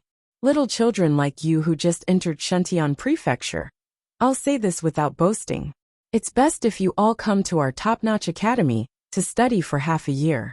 Like those lousy academies of sun, moon, and stars, they only have a good reputation. In reality, they simply can't teach anything practical. They're all a bunch of gaudy sissies. What can they do?" Everyone looked at each other in dismay. "That's right, especially for little girls like you who are young and talented.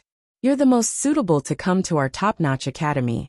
The short instructor suddenly changed his target and pointed at Arbor and the round-faced foodie girl beside her.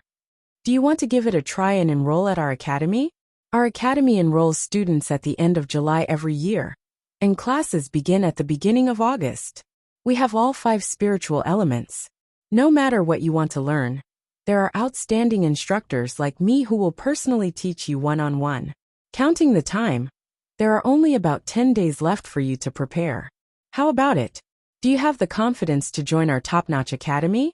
The round-faced little girl dazedly glanced at the short instructor and shook her head. "Never thought about it." "Nah, how could you not think about it? It's already not bad for this little stoic-faced girl beside you.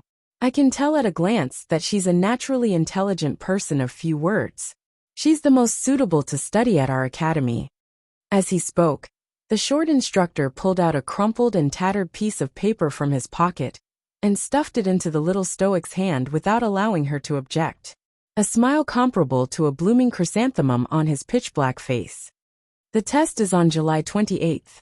As long as you pass our academy's test, you'll be able to smoothly join our top-notch academy. Little girl, I have high hopes for you. You can do it." Bai Xiao was stupefied as she listened on the side. She didn't understand. It was clearly Lu Tiantian, who wanted to settle scores with the short instructor in the beginning. How did it become the short instructor accepting Miss Chiao as a student and entering some top-notch academy in the end? Wasn't the jump a little too big? Arbor was expressionless. He lowered his head and looked at the crumpled paper in his hand. He reached out his small hand and slapped the paper on the short mentor's face. "Not interested." Everyone was speechless. The short mentor looked at her with a pained expression and said, "Little fellow, think about it again. I am Zhou Danjin, an instructor of the Water Spirit faculty in a top academy." The brat was about to continue talking when he heard a cheer coming from the city gate. "Beautiful fairy is here." The loud cheers of the poor immediately interrupted the short man's words. Everyone pushed each other and squeezed forward curiously, wanting to see what this beautiful fairy from the Palace of Cold Blood looked like. A long-haired cow with snow-white hooves was pulling a chariot made of black gold towards the main gate of Jilu City. The city gates opened, and the city lord, Hua Qingyu, personally came out to welcome them. His snow-white robe made him look as noble as an orchid tree.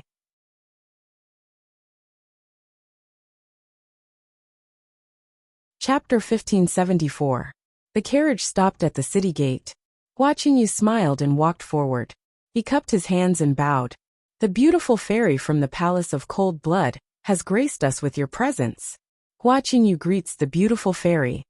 There was no movement in the carriage for a moment. Suddenly, a fragrant wind blew in their faces. A snow-white figure shot out of the carriage like lightning. Her long robe fluttered across the roof of the carriage. Everyone focused their eyes and saw a woman in snow-white clothes. She was sitting cross-legged on the roof of the carriage. Her face was full of solemnity and solemnity. Bai Xia and Arbor only felt that the beautiful fairy in front of them purposely made herself look ethereal. She was really pretentious. What kind of fairy is this? Even the city lord has to come out to welcome her? Bai Xia couldn't help but mutter softly. The middle-aged woman who spoke earlier suddenly rolled her eyes. What do you know? The wife of the current city lord of Shentian Prefecture is the palace master of the Palace of Cold Blood. There are 5 fairies under the city lord's wife. This beautiful fairy is one of them. Her cultivation has reached level 7 spiritual master. She is very powerful. The Palace of Cold Blood comes once every 3 months. In the middle of the month, the city lord will order them to distribute cultivation resources. These things are related to the future of the city. Of course, they can't be careless. Among the resources, there are materials, spiritual medicine, cultivation methods, and everything else.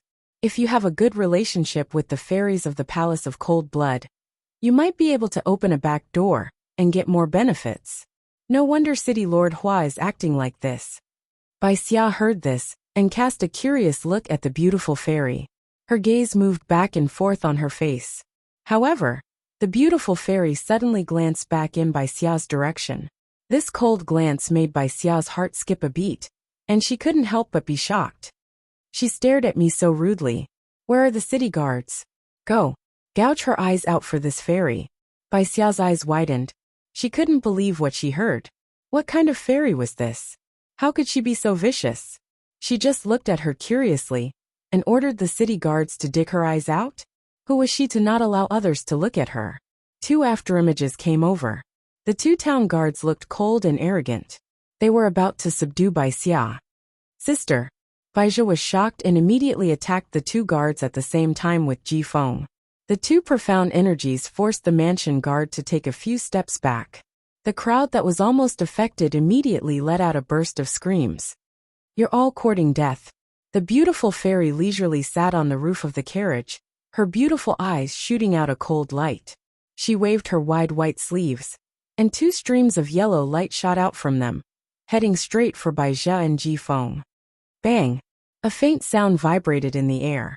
Just as the 2 immobilization talismans were about to attach themselves to Bai Zhe and Ji Feng, Xiaomu creased her brows and suddenly caught the 2 blue talismans between her fingers. In just a moment, the 2 blue talismans were crushed into powder in her hands and dissipated with the wind. Bai Zhe and Ji Feng, who were not affected by the body-securing talisman, managed to land a palm strike on the 2 town mansion guards, knocking them back a few steps. The beautiful fairy's eyes immediately narrowed. A pair of cold eyes, emitting a cold light, stared at Arbor and said word by word. You dare to destroy my body-securing talisman? Do you know what the death penalty is?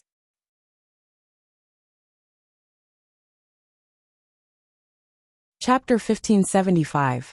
She threatened me. Cut off her mouth. Arbor suddenly said coldly.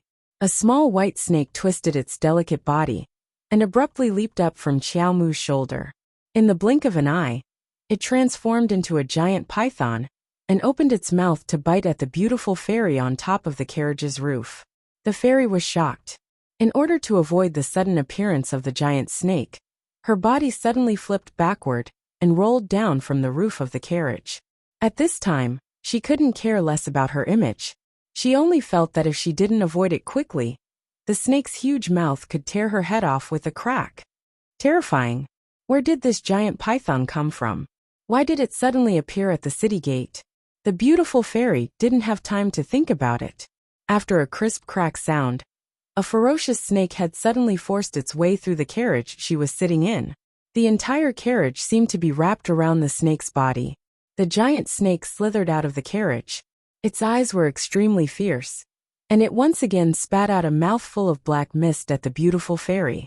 "Young lady, please show mercy." Watching you, who was watching from the side, was shocked and hurriedly scolded her. Unexpectedly, it would have been better if he hadn't scolded her. As soon as he scolded her, the little fellow's fierce eyes looked at him. When the two of them looked at each other, watching you only felt his heart skip a beat. His whole body was stunned. This pair of ice bead-like eyes was really too cold. It made his whole body tremble involuntarily, as if he had fallen into an ice cellar. "Eat her." Arbor's expression was cold as he issued a ruthless order.